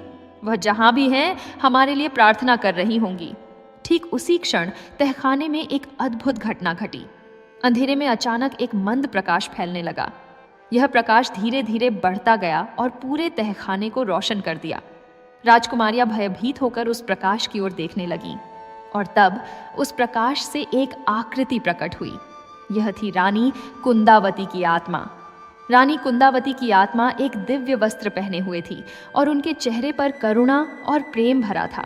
वह भी एक ही अपनी सातों पुत्रियों की ओर आईं और उन्हें देखकर उनकी आंखों में आंसू आ गए। राजकुमारियां अपनी मां को देखकर स्तब्ध रह गईं। सर्पवती ने कांपती आवाज में पुकारा, माँ, क्या यह सचमुच आप हैं? रानी की आत्मा ने मुस्कुराते हुए कहा, हाँ मेरी प्यारी बेटियों, मैं तुम्हारी माँ हूँ। मैं तुम्हें कभी नहीं छोड़ सकती। मैं सदैव तुम्हारे साथ हूँ, भले ही तुम मुझे देख नहीं सकती। सातों राजकुमारियां अपनी माँ की ओर दौड़ीं और उन्हें गले लगाने का प्रयास किया, परंतु वह तो एक आत्मा थी। उनका स्पर्श एक शीतल वायु के समान था। फिर भी राजकुमारियों को अपनी माँ की उपस्थिति से अद्भुत सांत्वना मिली। रानी ने कहा, मेरी बेटियों, मैं तुम्हारे सारे कष्ट देख रही हूँ। मेरा हृदय तुम्हारी पीड़ा देखकर रो रहा है, परंतु चिंता मत करो, मैं तुम्हारी रक्षा करूंगी। अब तुम्हें भूख से तड़पना नहीं पड़ेगा। इतना कहकर रानी की आत्मा ने अपने हाथ उठाए और एक मंत्र बोला और तभी तहखाने के एक कोने में एक दिव्य प्रकाश चमका और वहां एक बड़ा मटका प्रकट हुआ। यह मटका शुद्ध शहद से भरा हुआ था। शहद की मधुर सुगंध पूरे तहखाने में फैल गई। रानी ने कहा, यह शहद तुम्हारे लिए है। यह साधारण शहद नहीं है, यह दिव्य शहद है। इसे खाने से तुम्हें शक्ति मिलेगी और तुम्हारी भूख और प्यास दोनों शांत होंगी। यह शहद कभी समाप्त नहीं होगा। तुम जितना भी खाओगी, यह मटका सदैव भरा रहेगा। राजकुमारियां आश्चर्य से उस मटके को देखती रहीं। फिर धीरे धीरे वे उस मटके के पास गईं। सर्पवती ने अपने हाथ से थोड़ा सा शहद उठाया और चखा। यह शहद इतना मधुर और स्वादिष्ट था कि उनका मुंह आनंद से भर गया। तुरंत ही उन्हें अपने शरीर में एक नई ऊर्जा का अनुभव हुआ। सातों बहनों ने उस शहद को खाया। जैसे जैसे वे शहद खाती गईं, उनकी थकान दूर होने लगी, उनके शरीर में शक्ति आने लगी और उनके चेहरों पर फिर से रौनक आने लगी। यह सचमुच एक दिव्य शहद था। रानी कुंदावती की आत्मा ने मुस्कुराते हुए कहा, अब तुम भूखी नहीं रहोगी। यह शहद तुम्हारी रक्षा करेगा, परंतु ध्यान रखना, यह मटका केवल तुम्हें ही दिखाई देगा। जब कोई और आएगा तो यह मटका अदृश्य हो जाएगा। यह मेरा आशीर्वाद है। राजकुमारियों की आंखों में आंसू आ गए। कमलवती ने कहा, माँ, आप कहाँ हैं? आप हमारे पास वापस क्यों नहीं आती? रानी की आत्मा ने दुख से कहा, मेरी बेटी, मेरा शरीर अब इस संसार में नहीं है। जब मुझे सोने की पेटी में बंद करके नदी में प्रवाहित किया गया था तो पेटी एक चट्टान से टकराई और टूट गई। मैं नदी में डूब गई और मेरे प्राण निकल गए, परंतु मेरी आत्मा तुम्हारे लिए जीवित है। मैं सदैव तुम्हारे साथ रहूंगी और तुम्हारी रक्षा करूंगी। यह सुनकर राजकुमारियां फूट फूट कर रोने लगी। उन्हें अब पता चला कि उनकी प्यारी माँ अब इस दुनिया में नहीं रही, परंतु रानी ने उन्हें सांत्वना दी और कहा, रो मत मेरी बेटियों, मेरी आत्मा हमेशा तुम्हारे साथ है। और सुनो, तुम्हारे पिता पर जादू टोना किया गया है। मोहिनी नाम की एक जड़ी बूटी का धुआं उन्हें सुंघाया जा रहा है, जिससे उनकी बुद्धि भ्रमित हो गई है। परंतु चिंता मत करो, एक दिन यह जादू टूटेगा और तुम्हारे पिता को सच्चाई का पता चलेगा। रानी ने आगे कहा, और हाँ, स्वर्णवती और कालिका दास अत्यंत दुष्ट हैं। तुम्हें उनसे बहुत सावधान रहना होगा, परंतु धैर्य रखो। समय आएगा जब सत्य की विजय होगी और अधर्म का नाश होगा। तब तक तुम एक दूसरे का साथ मत छोड़ना। रानी की आत्मा धीरे धीरे धुंधली होने लगी। वह विदा लेने की तैयारी कर रही थी। राजकुमारियां चिल्लाईं, नहीं माँ, मत जाइए, हमें अकेला मत छोड़िए। रानी ने कहा, मैं तुम्हें कभी अकेला नहीं छोड़ूंगी। मैं सदैव तुम्हारे साथ हूँ। जब भी तुम्हें मेरी आवश्यकता होगी मुझे पुकारना, मैं आऊंगी। अब विदा। और इतना कहकर रानी की आत्मा उसी दिव्य प्रकाश में विलीन हो गई। तहखाना फिर से अंधेरे में डूब गया, परंतु अब राजकुमारियों के पास शहद का वह दिव्य मटका था। उस रात के पश्चात राजकुमारियों का जीवन थोड़ा बदल गया। भले ही स्वर्णवती उन्हें भोजन नहीं देती थी, परंतु अब उनके पास माँ का दिया हुआ दिव्य शहद था। वे चुपके से उस शहद को खाती और अपनी शक्ति बनाए रखती। स्वर्णवती को आश्चर्य होता कि राजकुमारियां बिना भोजन के भी कैसे जीवित हैं, परंतु उसे इस रहस्य का पता नहीं चल पाता। कुछ दिनों के पश्चात एक और चमत्कार हुआ। एक प्रातःकाल जब राजा वीर सिंह अपने कक्ष में थे, अचानक उन्हें कुछ अजीब महसूस हुआ। उनके सिर में तेज दर्द होने लगा और उन्हें चक्कर आने लगे। वह धरती पर गिर पड़े और बेहोश हो गए। जब राजा को बेहोश देखा गया तो पूरे राजमहल में हड़कंप मच गया। राजवैद्य को तुरंत बुलाया गया। राजवैद्य ने राजा की जांच की और बताया कि राजा पर किसी प्रकार का जादू टोना किया गया है। उन्होंने राजा को कुछ औषधियां दी और प्रार्थना की। 3 दिनों तक राजा बेहोश रहे। इन 3 दिनों में कालिका दास और स्वर्णवती बहुत चिंतित थे। उन्हें भय था कि कहीं राजा की मृत्यु न हो जाए या कहीं उनका जादू टूट न जाए। और अंततः चौथे दिन राजा की आंखें खुली, परंतु अब उनकी आंखों में एक नई चमक थी। मोहिनी जड़ी बूटी का प्रभाव टूट चुका था। राजा की बुद्धि अब स्वच्छ थी। उन्हें अचानक सब कुछ याद आने लगा। कैसे उन्होंने स्वर्णवती से विवाह किया, कैसे उन्होंने अपनी पुत्रियों की उपेक्षा की। राजा का हृदय पश्चाताप से भर गया। उन्होंने तुरंत अपनी पुत्रियों को बुलाने का आदेश दिया। जब राजकुमारियां उनके सामने आईं, तो राजा उनकी दुर्दशा देखकर स्तब्ध रह गए। उनकी सुंदर पुत्रियां अब कितनी कमजोर और दुखी दिख रही थीं। उनके वस्त्र फटे पुराने थे, उनके शरीर पर चोटों के निशान थे। राजा की आंखों से आंसू बहने लगे। उन्होंने अपनी पुत्रियों को गले लगाया और कहा, मेरी बेटियों, मुझे क्षमा कर दो। मैं जादू में था और तुम्हारे साथ जो हुआ वह नहीं देख पाया। अब मैं सब ठीक करूंगा। राजा ने तुरंत कालिका दास और स्वर्णवती को बुलाया। उन्होंने कालिका दास से पूछा, तुमने मुझ पर जादू किया था? नहीं, तुमने मोहिनी जड़ी बूटी का उपयोग किया था। कालिका दास घबरा गया, परंतु उसने झूठ बोलने का प्रयास किया। परंतु राजा अब चतुर हो चुके थे। उन्होंने कालिका दास को तुरंत राज्य से निर्वासित कर दिया और स्वर्णवती को भी राजमहल से बाहर निकाल दिया। राजमहल में फिर से शांति और न्याय की स्थापना हुई। राजकुमारियों को उनके पुराने सुंदर कक्ष वापस दे दिए गए। उन्हें उत्तम भोजन दिया गया और उनकी देखभाल की गई। परंतु रानी कुंदावती की कमी सदैव महसूस होती रही। राजमहल में अब भी एक खालीपन था, परंतु राजकुमारियां जानती थीं कि उनकी मां की आत्मा सदैव उनके साथ है, उनकी रक्षा कर रही है। कालिका दास और स्वर्णवती के निष्कासन के पश्चात मानिकपुर में फिर से शांति और समृद्धि का वातावरण छा गया। राजा वीर सिंह ने अपनी पुत्रियों के साथ समय बिताना आरंभ किया और राज्य का संचालन पूर्ववत न्यायपूर्वक करने लगे। राजकुमारियां अब स्वस्थ हो गई थीं और उनके चेहरों पर फिर से मुस्कान आ गई थी। राजमहल में खुशियों की लहर थी, परंतु किसी को नहीं पता था कि एक और भयंकर संकट उनके द्वार पर दस्तक देने वाला था। एक दिन मानिकपुर के बाजार में एक अजनबी फकीर का आगमन हुआ। यह फकीर अत्यंत विचित्र दिखता था। उसके लंबे सफेद बाल थे, उसकी दाढ़ी भी लंबी और उलझी हुई थी और उसकी आंखों में एक अजीब सी चमक थी। वह फटे पुराने भगवे वस्त्र पहने हुए था और उसके हाथ में एक लकड़ी की छड़ी थी। उसके साथ एक पिंजरा था जिसमें एक सुंदर हरा तोता बैठा था।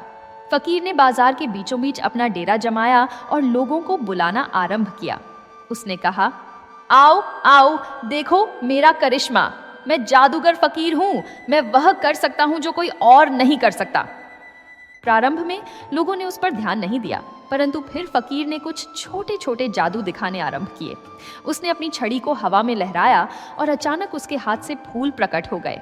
फिर उसने एक खाली मटके में देखा और वहां से सोने के सिक्के निकालने लगा।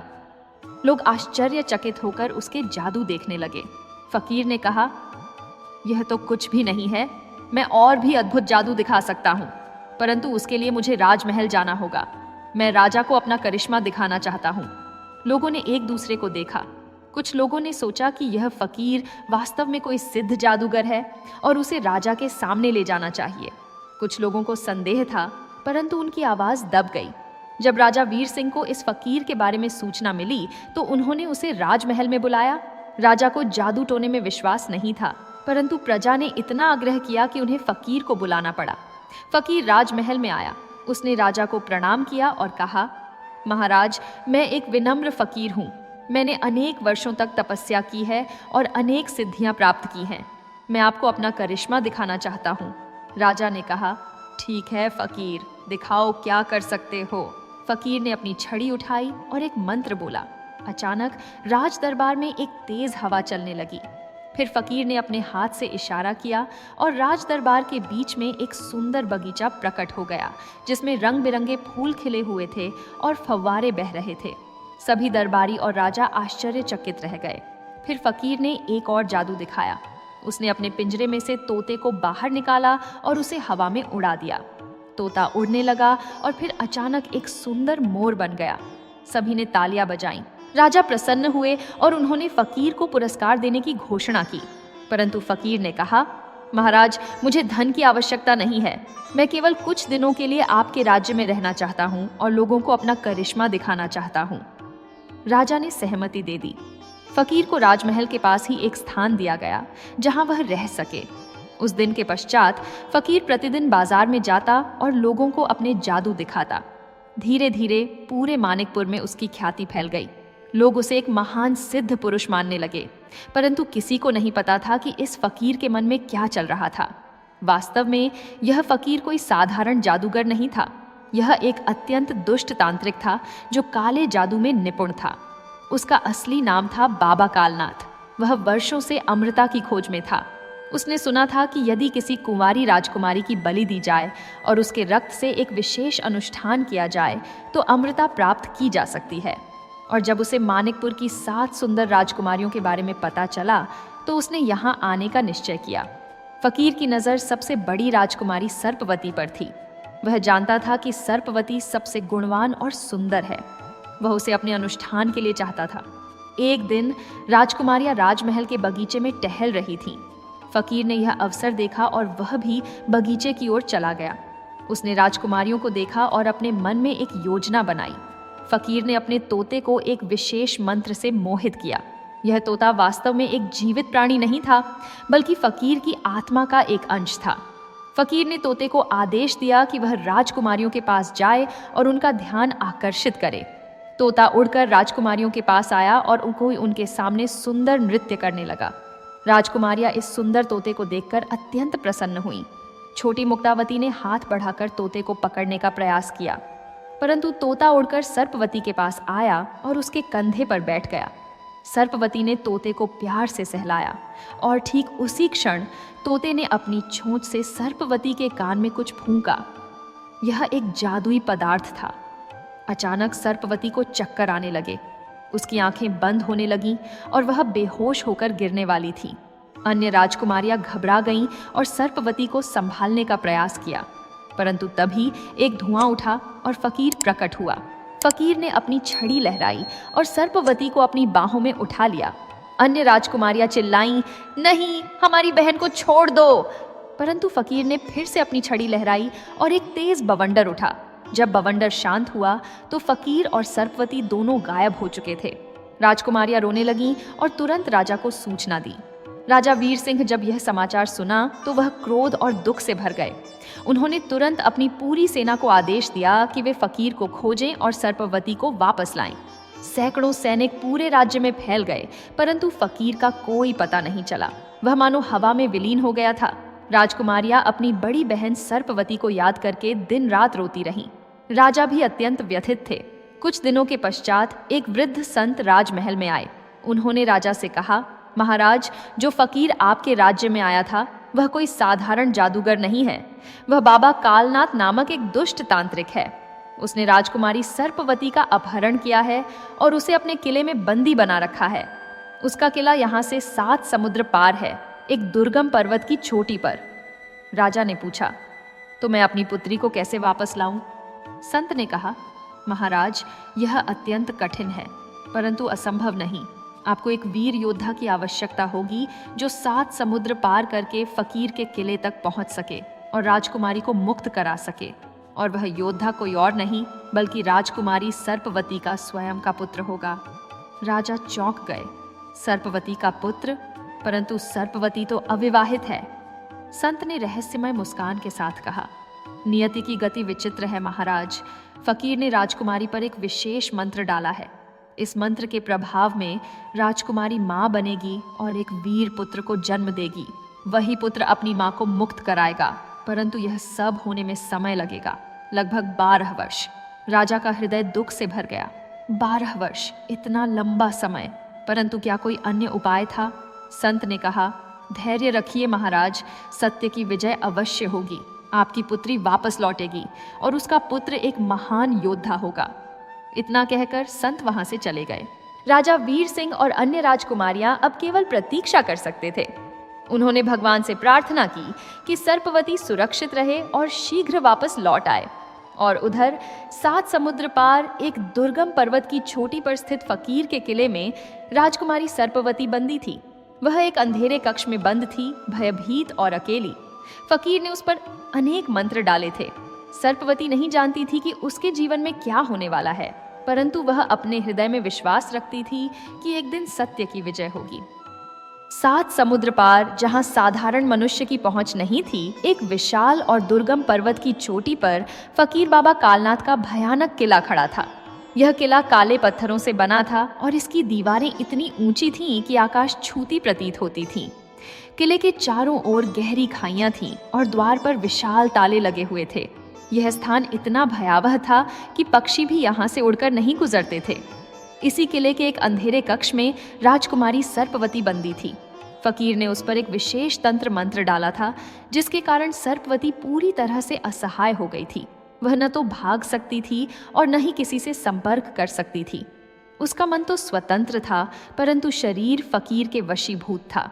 महीने बीतते गए और एक दिन सर्पवती को अनुभव हुआ कि उसके गर्भ में एक शिशु पल रहा है।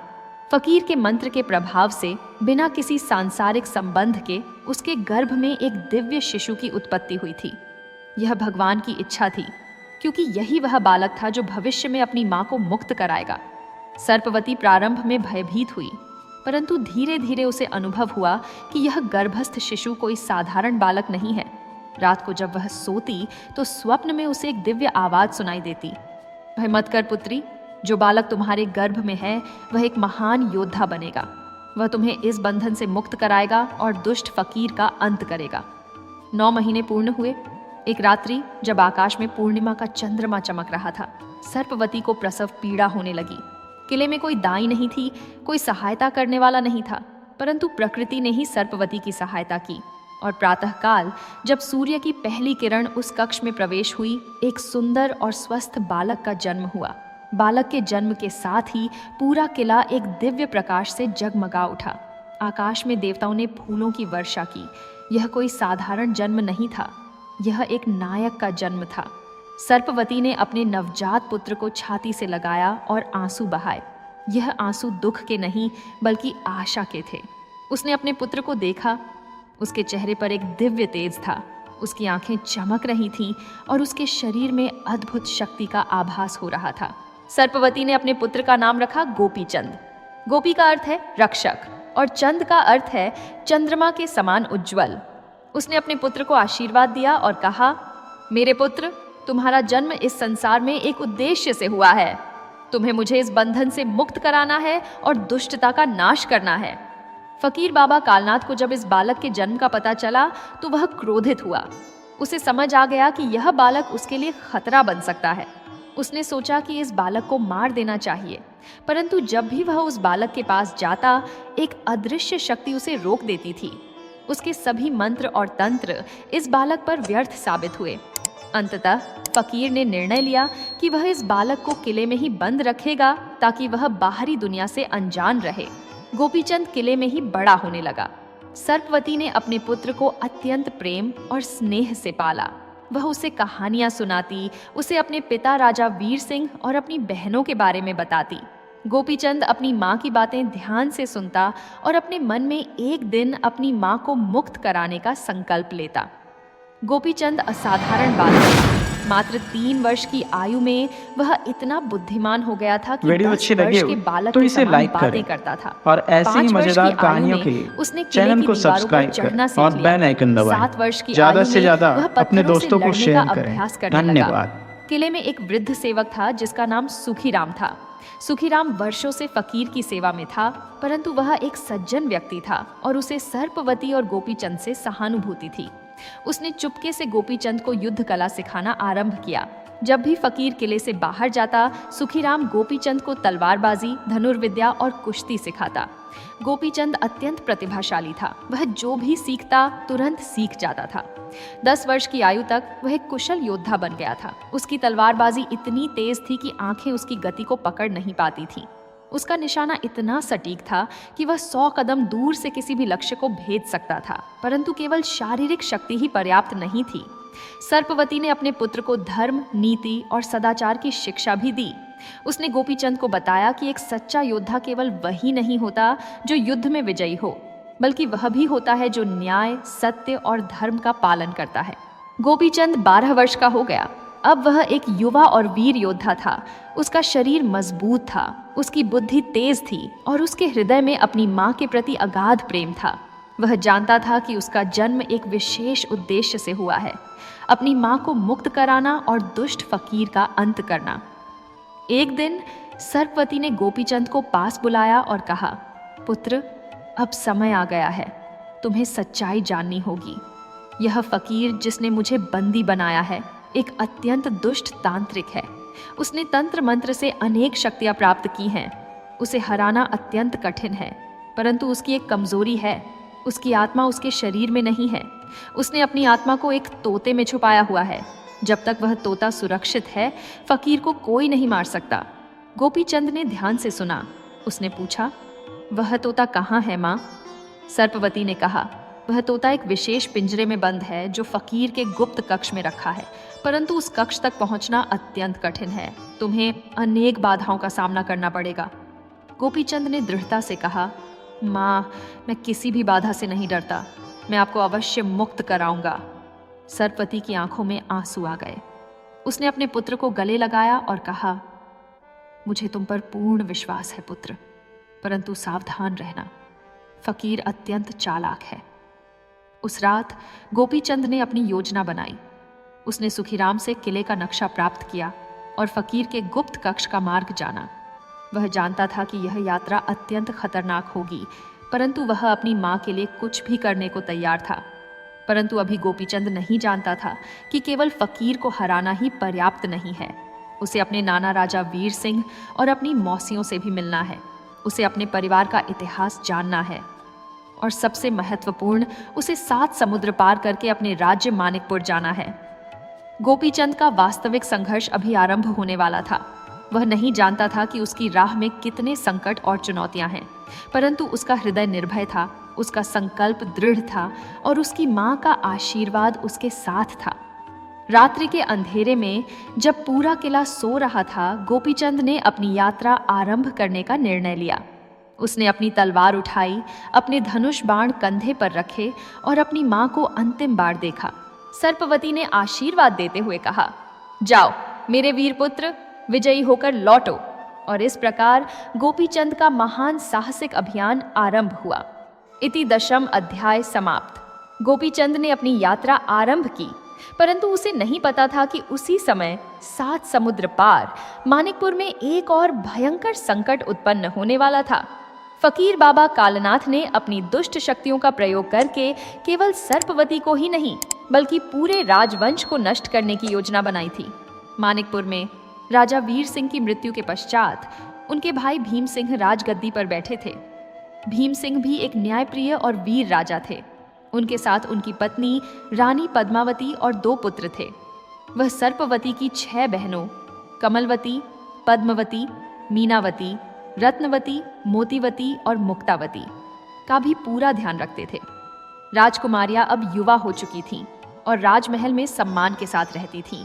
एक दिन अचानक आकाश में काले बादल छा गए, तेज बिजली चमकने लगी और आंधी तूफान आने लगा। और तभी एक भयंकर आवाज गूंजी। यह फकीर बाबा कालनाथ की आवाज थी। फकीर ने आकाश से घोषणा की, सुनो मानिकपुर के वासियों, तुम लोगों ने मेरा अपमान किया था जब मैं यहां आया था, अब तुम्हें इसका दंड मिलेगा। इतना कहकर फकीर ने अपनी काली शक्तियों का प्रयोग किया।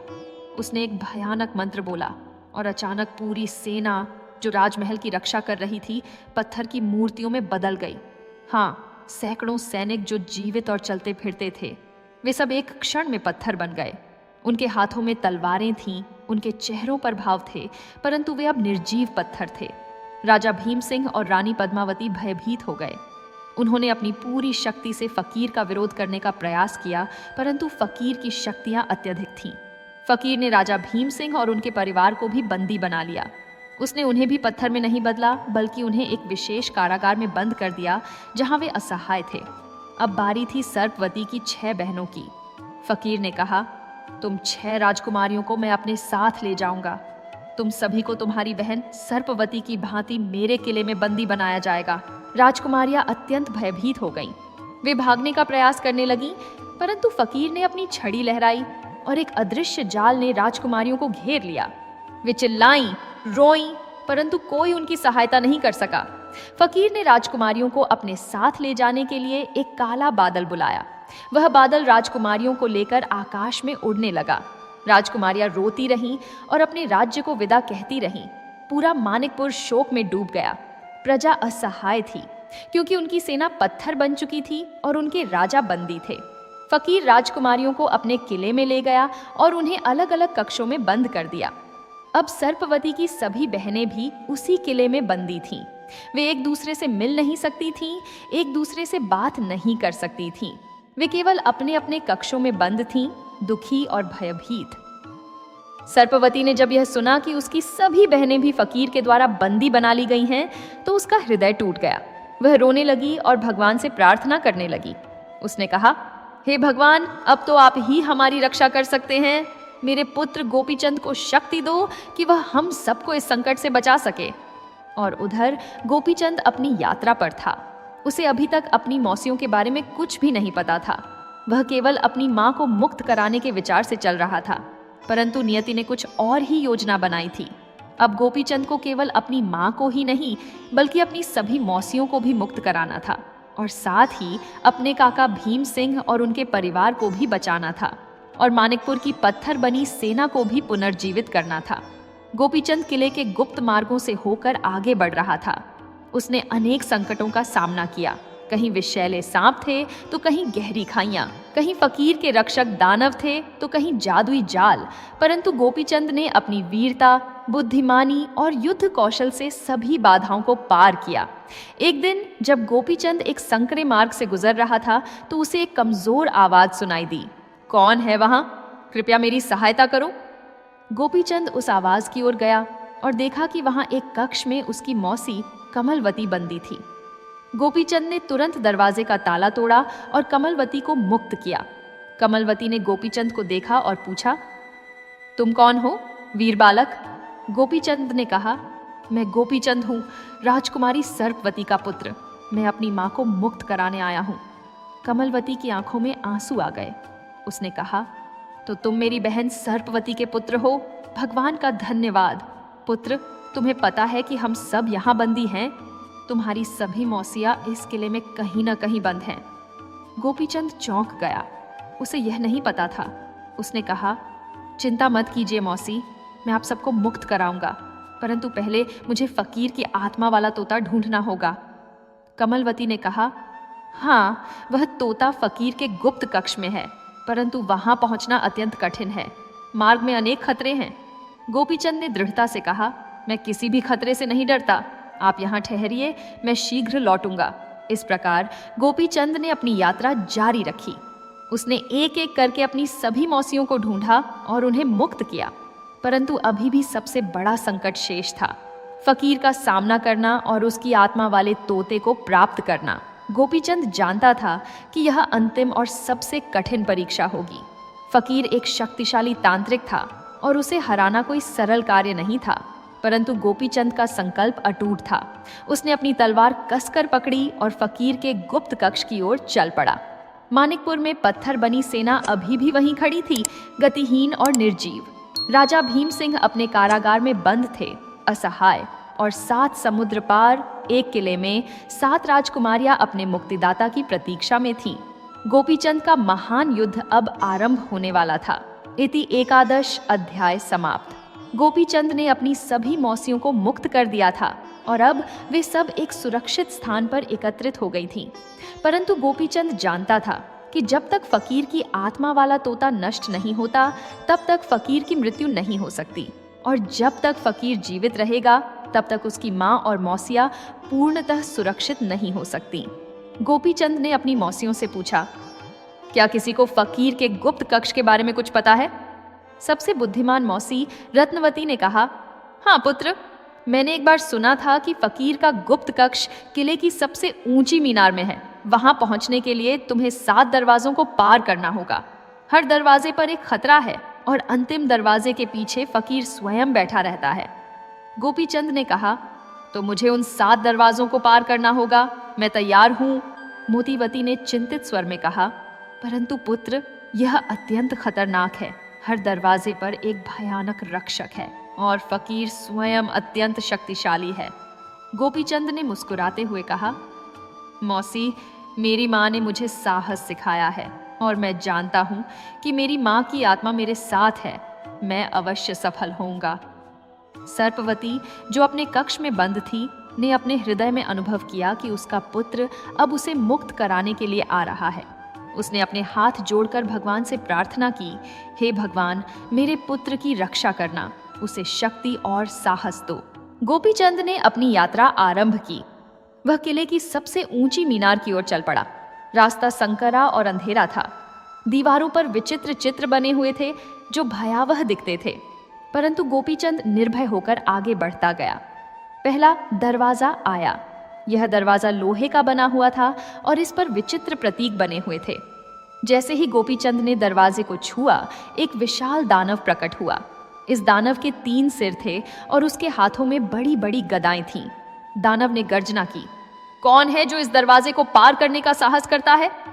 गोपीचंद ने निडरता से कहा, मैं गोपीचंद हूँ, राजकुमारी सर्पवती का पुत्र। मुझे मेरी माँ को मुक्त कराना है, राह से हट जाओ। दानव ने कहा, यदि तुम्हें इस दरवाजे को पार करना है तो पहले मुझसे युद्ध करना होगा। गोपीचंद ने अपनी तलवार निकाली और दानव पर आक्रमण किया। भयंकर युद्ध हुआ। दानव शक्तिशाली था, परंतु गोपीचंद फुर्तीला और कुशल था। उसने अपनी चतुराई से दानव के 3 सिरों को काट दिया और दानव पराजित हो गया। पहला दरवाजा खुल गया। दूसरा दरवाजा आया। इस दरवाजे के पीछे एक विशाल अजगर था। यह अजगर इतना बड़ा था कि उसका शरीर पूरे कक्ष में फैला हुआ था। अजगर ने अपना फन फैलाया और विष की फुहारें छोड़ने लगा। गोपीचंद ने अपने धनुष बाण का प्रयोग किया और अजगर की आंखों में तीर मारे। अजगर तड़पकर गिर गया और दूसरा दरवाजा खुल गया। तीसरा दरवाजा आया। इस दरवाजे के पीछे आग की लपटें थीं। पूरा कक्ष आग से भरा हुआ था। गोपीचंद ने सोचा कि यह कैसे पार किया जाए। तभी उसे अपनी माँ की शिक्षा याद आई, पुत्र, कभी कभी बुद्धि बल से अधिक शक्तिशाली होती है। गोपीचंद ने चारों ओर देखा और पाया कि दीवार में एक छोटा सा छिद्र था जिससे हवा आ रही थी। उसने उस छिद्र को बंद कर दिया और धीरे धीरे आग बुझ गई। तीसरा दरवाजा खुल गया। चौथा दरवाजा आया। इस दरवाजे के पीछे एक भयंकर तूफान था। हवाएं इतनी तेज थीं कि गोपीचंद को उड़ा ले जाने का प्रयास कर रही थीं, परंतु गोपीचंद ने दीवार को कसकर पकड़ लिया और धीरे धीरे आगे बढ़ता गया। उसने अपनी पूरी शक्ति लगाई और तूफान को पार कर लिया। चौथा दरवाजा खुल गया। पांचवां दरवाजा आया। इस दरवाजे के पीछे एक अंधेरा गड्ढा था। गोपीचंद को कुछ भी दिखाई नहीं दे रहा था, परंतु उसने अपनी सूझबूझ का प्रयोग किया। उसने एक पत्थर उठाया और गड्ढे में फेंका। पत्थर की आवाज से उसे पता चल गया कि गड्ढा कितना गहरा है। फिर उसने दीवार के सहारे चलकर गड्ढे को पार कर लिया। पांचवा दरवाजा खुल गया। छठा दरवाजा आया। इस दरवाजे के पीछे एक जादुई दर्पण था। जब गोपीचंद ने दर्पण में देखा तो उसे अपनी अनेक प्रतिबिंब दिखाई दी। सभी प्रतिबिंब उस पर आक्रमण करने लगी। गोपीचंद समझ गया कि यह एक भ्रम है। उसने अपनी आंखें बंद कर लीं और केवल अपने हृदय की आवाज सुनी। फिर उसने अपनी तलवार से दर्पण को तोड़ दिया। भ्रम टूट गया और छठा दरवाजा खुल गया। अब अंतिम सातवां दरवाजा आया। यह दरवाजा सोने का बना हुआ था और इस पर अनेक रत्न जड़े हुए थे। गोपीचंद ने दरवाजे को धक्का दिया और वह धीरे धीरे खुल गया। दरवाजे के पीछे एक विशाल कक्ष था। कक्ष के बीच में एक सिंहासन था और उस सिंहासन पर बैठा था फकीर बाबा कालनाथ। उसके हाथ में उसकी छड़ी थी और उसके पास एक पिंजरा था जिसमें वह हरा तोता बैठा था, वही तोता जिसमें फकीर की आत्मा थी। फकीर ने गोपीचंद को देखा और हंसने लगा। उसने कहा, तो तुम हो गोपीचंद, तुमने 7 दरवाजे पार कर लिए, साधुवाद। परंतु अब तुम्हें मुझसे सामना करना होगा और मुझे हराना इतना सरल नहीं है। गोपीचंद ने दृढ़ता से कहा, मैं तुमसे नहीं डरता दुष्ट फकीर। तुमने मेरी माँ और मेरी मौसियों को बंदी बनाया है। तुमने मेरे राज्य पर आक्रमण किया है। अब तुम्हारे पापों का अंत होगा। फकीर ने अपनी छड़ी उठाई और एक मंत्र बोला। अचानक कक्ष में अनेक भयानक प्राणी प्रकट हो गए। दानव, राक्षस और विषैले सांप सभी गोपीचंद पर आक्रमण करने लगे, परंतु गोपीचंद ने हार नहीं मानी। उसने अपनी तलवार से दानवों को काटा, अपने धनुष बाण से राक्षसों को मारा और अपनी फुर्ती से सांपों से बचा। एक एक करके उसने सभी प्राणियों को पराजित कर दिया। फकीर यह देखकर क्रोधित हो गया। उसने कहा, तुम साधारण नहीं हो गोपीचंद, परंतु अब मैं स्वयं तुमसे युद्ध करूंगा। फकीर ने अपनी छड़ी से गोपीचंद पर आक्रमण किया। भयंकर युद्ध आरंभ हुआ। फकीर के पास अनेक जादुई शक्तियां थीं। वह आग के गोले फेंकता था, बिजली बरसाता था और भयानक मंत्रों का प्रयोग करता था, परंतु गोपीचंद ने अपनी वीरता, चतुराई और दृढ़ संकल्प से हर आक्रमण का सामना किया। युद्ध घंटों तक चलता रहा। दोनों थक गए थे, परंतु किसी ने हार नहीं मानी और अंततः गोपीचंद को एक अवसर मिला। उसने अपना तीर फकीर की ओर नहीं, बल्कि उस पिंजरे की ओर छोड़ा जिसमें तोता बैठा था। तीर सीधा पिंजरे से टकराया और पिंजरा टूट गया। तोता उड़ने लगा। फकीर चिल्लाया, नहीं, मेरा तोता। गोपीचंद ने तुरंत एक और तीर चलाया और यह तीर सीधे तोते को जाकर लगा। तोता चीखा और धरती पर गिर गया और उसी क्षण फकीर भी चिल्लाया और धरती पर गिर पड़ा। उसकी आत्मा तोते में थी और जब तोता मरा तो फकीर भी मर गया। गोपीचंद की विजय हुई। उसने दुष्ट फकीर को पराजित कर दिया था। परंतु प्रिय श्रोताओं, अब मैं आपको वह कहानी सुनाता हूँ जो गोपीचंद के किले तक पहुँचने से पहले की है। जब गोपीचंद ने अपनी माँ को मुक्त कराने का संकल्प लिया था तो उसे सबसे पहले 7 समुद्र पार करने थे। यह यात्रा कोई साधारण यात्रा नहीं थी। यह एक महान साहसिक अभियान था जिसमें अनेक चुनौतियां और अद्भुत सहायक थे। जब गोपीचंद किले से निकला था तो उसके पास केवल अपनी तलवार, धनुष बाण और अटूट साहस था। किले के बाहर एक घना जंगल था। यह जंगल इतना घना था कि सूर्य की किरणें भी धरती तक नहीं पहुंच पाती थीं। गोपीचंद इस जंगल में प्रवेश किया और चलता रहा। कई दिनों तक चलने के पश्चात गोपीचंद एक विशाल नदी के किनारे पहुंचा। यह पहला समुद्र था। नदी इतनी चौड़ी थी कि दूसरा किनारा दिखाई नहीं देता था। गोपीचंद सोच में पड़ गया, मैं इसे कैसे पार करूं? तभी आकाश से एक विशाल पक्षी उतरा। यह पक्षी गरुड़ के समान था, परंतु उससे भी बड़ा। पक्षी ने मानवी वाणी में कहा, हे वीर बालक, तुम कौन हो और कहाँ जा रहे हो? गोपीचंद ने विनम्रता से कहा, मैं गोपीचंद हूँ। मैं अपनी माँ को मुक्त कराने जा रहा हूँ, जो 7 समुद्र पार एक दुष्ट फकीर के किले में बंदी है। पक्षी ने कहा, तुम्हारी माँ के प्रति तुम्हारा प्रेम और तुम्हारा साहस देखकर मैं प्रभावित हूं। मैं तुम्हारी सहायता करूंगा। मेरी पीठ पर बैठ जाओ, मैं तुम्हें इस समुद्र के पार ले चलता हूं। गोपीचंद पक्षी की पीठ पर बैठा और पक्षी उड़ान भरकर समुद्र को पार करने लगा। पहला समुद्र पार हो गया, दूसरा समुद्र आया। यह समुद्र आग से भरा हुआ था। हाँ, पानी नहीं बल्कि आग। यह देखकर गोपीचंद हैरान रह गया।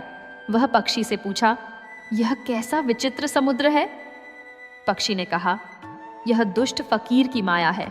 उसने इन 7 समुद्रों को इस प्रकार बनाया है ताकि कोई उसके किले तक न पहुंच सके। परंतु चिंता मत करो, मैं तुम्हें इस आग के समुद्र के ऊपर से उड़ा कर ले जाऊंगा। पक्षी ने ऐसा ही किया और दूसरा समुद्र पार हो गया। तीसरा समुद्र आया। यह समुद्र बर्फ से भरा हुआ था। चारों ओर बर्फ ही बर्फ थी और अत्यधिक ठंड थी। गोपीचंद कांपने लगा। पक्षी ने कहा, यहाँ तक मैं तुम्हें ले आया हूँ। अब आगे का मार्ग तुम्हें स्वयं तय करना होगा, परंतु चिंता मत करो, तुम्हें सहायता मिलेगी। इतना कहकर पक्षी वापस उड़ गया। गोपीचंद अकेला खड़ा था बर्फीले समुद्र के बीच में। वह सोच रहा था कि अब क्या करे। तभी उसे एक आवाज सुनाई दी, यहाँ आओ वीर बालक। आवाज एक बर्फीली गुफा से आ रही थी। गोपीचंद उस गुफा में गया और वहां उसने एक वृद्ध ऋषि को देखा। ऋषि ने कहा, मैं जानता हूं तुम कौन हो और कहां जा रहे हो। तुम्हारी माँ की आत्मा ने मुझसे तुम्हारी सहायता करने के लिए कहा है। ये लो, यह दिव्य अग्निमणि है। इसे अपने पास रखो, यह तुम्हें ठंड से बचाएगी। गोपीचंद ने अग्निमणि ली और तुरंत ही उसे गर्माहट महसूस होने लगी। उसने ऋषि को प्रणाम किया और आगे बढ़ गया। कई दिनों तक बर्फीले समुद्र में चलते चलते अंततः तीसरा समुद्र पार हो गया। चौथा समुद्र आया। यह समुद्र रेत से भरा हुआ था, एक विशाल रेगिस्तान। सूर्य की तपिश इतनी अधिक थी कि धरती जल रही थी। गोपीचंद प्यास से व्याकुल हो गया। वह चलता रहा, परंतु कहीं भी पानी नहीं था। तभी दूर एक आम का विशाल पेड़ दिखाई दिया। गोपीचंद उस पेड़ की ओर दौड़ा। पेड़ पर मीठे आम लटक रहे थे। गोपीचंद ने सोचा कि वह एक आम तोड़कर खाएगा, परंतु जैसे ही उसने पेड़ को छुआ, अचानक पेड़ से हजारों मधुमक्खियां निकल आईं और उस पर हमला करने लगीं। गोपीचंद समझ गया कि यह एक और परीक्षा है। उसने शांत मन से सोचा। फिर उसे याद आया कि मधुमक्खियां धुएं से डरती हैं। उसने तुरंत कुछ सूखी लकड़ियां एकत्रित की और अग्निमणि से आग जलाई। धुआं उठा और मधुमक्खियां भाग गईं। अब गोपीचंद ने आम खाए और अपनी प्यास बुझाई, परंतु तभी पेड़ के नीचे से एक आवाज आई, तुमने मेरे पेड़ को छुआ और मधुमक्खियों को भगाया। तुम साहसी हो, मैं तुम्हारी सहायता करूंगा। गोपीचंद ने देखा कि वहां एक नागदेव प्रकट हुए थे। नागदेव ने कहा, मैं तुम्हारी दादी रानी कुंदावती का भाई हूँ। उन्होंने नाग पंचमी के दिन हमारी पूजा की थी और हमसे वरदान मांगा था। आज मैं उनका ऋण चुका रहा हूँ। यह लो, यह दिव्य जल की थैली है। यह कभी खाली नहीं होगी और यह तुम्हारे आगे के मार्ग में काम आएगी। गोपीचंद ने नागदेव को प्रणाम किया और वह दिव्य थैली ली। चौथा समुद्र पार हो गया।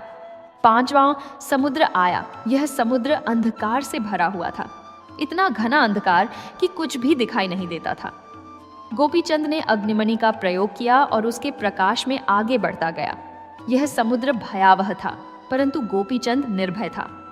पांचवां समुद्र पार हो गया। छठा समुद्र आया। यह समुद्र विष से भरा हुआ था। हरियाली थी, परंतु सब कुछ विषैला था। गोपीचंद ने सावधानी से इस समुद्र को पार किया। उसने किसी भी वस्तु को छुआ नहीं और सुरक्षित छठा समुद्र पार कर लिया। अंततः सातवां और अंतिम समुद्र आया। यह समुद्र माया से भरा हुआ था। गोपीचंद को सुंदर महल दिखाई देने लगे। सुंदर स्त्रियां दिखाई देने लगीं जो उसे अपनी ओर बुला रही थीं। परंतु गोपीचंद ने अपनी माँ की शिक्षा याद की, पुत्र, माया से सावधान रहना। सच्चा योद्धा अपने लक्ष्य से कभी विचलित नहीं होता। गोपीचंद ने अपनी आंखें बंद कर लीं और केवल अपने लक्ष्य के बारे में सोचा, अपनी माँ को मुक्त कराना। माया का प्रभाव टूट गया और सातवां समुद्र भी पार हो गया। अब गोपीचंद फकीर के किले के पास पहुंच चुका था। उसने 7 समुद्र पार कर लिए थे, अनेक परीक्षाएं पास कर ली थीं और अनेक सहायक प्राप्त किए थे। अब अंतिम चुनौती शेष थी, फकीर को हराना और अपनी माँ तथा मौसियों को मुक्त कराना। गोपीचंद ने अपनी तलवार कसकर पकड़ी, दिव्य अग्निमणि और जल की थैली अपने पास रखी और किले की ओर चल पड़ा। उसका हृदय निर्भय था और उसका संकल्प अटूट था। फकीर बाबा कालनाथ की मृत्यु के पश्चात एक अद्भुत घटना घटी। किले की सभी दीवारें कांपने लगीं और एक दिव्य प्रकाश पूरे किले में फैल गया। फकीर के सभी मंत्र और जादू टूट गए। जो दरवाजे बंद थे वे सब खुल गए और सबसे महत्वपूर्ण, राजकुमारी सर्पवती और उनकी 6 बहनें जो विभिन्न कक्षों में बंद थीं, अब मुक्त हो गईं। सर्पवती अपने कक्ष से बाहर निकलीं। उन्होंने देखा कि उनकी सभी बहनें भी अपने अपने कक्षों से बाहर आ रही हैं। 7 बहनें एक दूसरे को देखकर रोने लगीं और एक दूसरे से गले मिलीं। इतने वर्षों के पश्चात वे सब एक साथ थीं। सर्पवती ने पूछा, तुम सब यहाँ कैसे? फकीर ने तुम्हें भी बंदी बना लिया था? कमलवती ने कहा, हाँ बहन, फकीर ने मानिकपुर पर आक्रमण किया और हम सबको यहाँ बंदी बना लिया, परंतु अब हम मुक्त हैं और यह सब तुम्हारे पुत्र गोपीचंद के कारण संभव हुआ है। सर्पवती की आंखों में आंसू आ गए। उसने कहा, मेरा पुत्र गोपीचंद ने हमें मुक्त कराया? हाँ, मोतीवती ने उत्साह से कहा, वह कितना वीर है। उसने 7 दरवाजों को पार किया, अनेक खतरों का सामना किया और अंततः फकीर को हराया। वह सचमुच एक महान योद्धा है। तभी गोपीचंद वहां आया। उसके हाथ में अभी भी तलवार थी। उसके शरीर पर युद्ध के निशान थे, परंतु उसके चेहरे पर विजय की मुस्कान थी। सर्पवती ने अपने पुत्र को देखा और दौड़कर उसे गले लगा लिया। मेरे वीर पुत्र, सर्पवती रोते हुए बोली, तुमने मुझे मुक्त करा दिया। तुमने अपने संकल्प को पूरा किया। गोपीचंद ने अपनी माँ के चरण छुए और कहा, माँ, यह मेरा कर्तव्य था। आपने मुझे जन्म दिया, पाला पोसा और शिक्षा दी। आपको मुक्त कराना मेरा सबसे बड़ा धर्म था। अन्य राजकुमारियों ने भी गोपीचंद को आशीर्वाद दिया। रत्नवती ने कहा, तुम धन्य हो गोपीचंद। तुमने न केवल अपनी माँ को बल्कि हम सभी को भी मुक्त कराया। अब प्रश्न यह था कि आगे क्या करना है। फकीर मर चुका था, परंतु अभी भी अनेक समस्याएं शेष थीं। मानिकपुर में सेना पत्थर बनी हुई थी। राजा भीम सिंह और उनका परिवार बंदी था और राज्य में अराजकता फैली हुई थी। गोपीचंद ने कहा, माँ, हमें मानिकपुर वापस जाना होगा। वहां अभी भी संकट है। फकीर ने राज्य पर जो मंत्र डाले हैं उन्हें तोड़ना होगा। सर्पवती ने कहा, परंतु पुत्र, हम 7 समुद्र दूर हैं। हम कैसे वापस जाएंगे? गोपीचंद ने कहा, चिंता मत कीजिए माँ। फकीर के पास अनेक जादुई वस्तुएं थीं। मैंने उसके खजाने में एक उड़ने वाला रथ देखा है। हम उसका प्रयोग करेंगे। गोपीचंद फकीर के गुप्त खजाने में गया। वहां उसने अनेक अद्भुत वस्तुएं देखीं, जादुई हथियार, दिव्य रत्न और अनेक तंत्र मंत्र की पुस्तकें। और सबसे महत्वपूर्ण, वहां एक विशाल सुनहरा रथ था जो हवा में उड़ सकता था। गोपीचंद ने सभी राजकुमारियों को उस रथ में बैठाया। फिर उसने रथ के लिए मंत्र बोला और रथ आकाश में उड़ने लगा। यह एक अद्भुत दृश्य था। 7 राजकुमारियां और गोपीचंद एक उड़ते हुए रथ में 7 समुद्र को पार करते हुए मानिकपुर की ओर जा रहे थे। कुछ दिनों की यात्रा के पश्चात वे मानिकपुर पहुंचे। जब रथ राजमहल के प्रांगण में उतरा तो प्रजा आश्चर्य से देखने लगी। राजकुमारियां लौट आई थीं। गोपीचंद सबसे पहले उस स्थान पर गया जहां सेना पत्थर बनी खड़ी थी। उसने फकीर के खजाने से एक विशेष मंत्र की पुस्तक ली थी। उसने वह मंत्र पढ़ा और अचानक सभी पत्थर की मूर्तियां फिर से जीवित सैनिकों में बदल गईं। सैनिक चौंक गए। उन्हें लगा मानो वे एक लंबी नींद से जागे हों। फिर गोपीचंद ने राजा भीम सिंह और उनके परिवार को उस कारागार से मुक्त कराया जहां फकीर ने उन्हें बंद किया था। राजा भीम सिंह ने जब गोपीचंद को देखा तो वह आश्चर्यचकित रह गए। तुम कौन हो वीर युवक? राजा ने पूछा। सर्पवती आगे आई और बोली, यह गोपीचंद है, मेरा पुत्र, आपकी भतीजी का पुत्र। राजा भीम सिंह की आंखों में आंसू आ गए। उन्होंने गोपीचंद को गले लगाया और कहा, तुमने हम सबको बचाया। तुम हमारे राज्य के रक्षक हो। तुम धन्य हो। अब मानिकपुर में पुनः शांति और खुशी का वातावरण था। सेना वापस आ गई थी। राजा मुक्त हो गए थे और 7 राजकुमारियां सुरक्षित लौट आई थीं। परंतु अभी एक महत्वपूर्ण कार्य शेष था। फकीर के पास जो अपार धन संपत्ति थी उसका क्या करना है? गोपीचंद ने कहा, यह धन संपत्ति फकीर ने अन्याय से प्राप्त की थी। अब इसका सदुपयोग होना चाहिए। राजा भीम सिंह ने कहा, तुम ठीक कह रहे हो गोपीचंद। हम इस धन का उपयोग प्रजा की भलाई के लिए करेंगे। और इस प्रकार फकीर के खजाने से प्राप्त धन का उपयोग किया गया। राज्य में नए आश्रम बनाए गए जहां बेसहारा लोगों को आश्रय मिलता था। विद्यालय बनाए गए जहां गरीब बच्चे भी शिक्षा प्राप्त कर सकते थे। अस्पताल बनाए गए जहां रोगियों का उपचार होता था।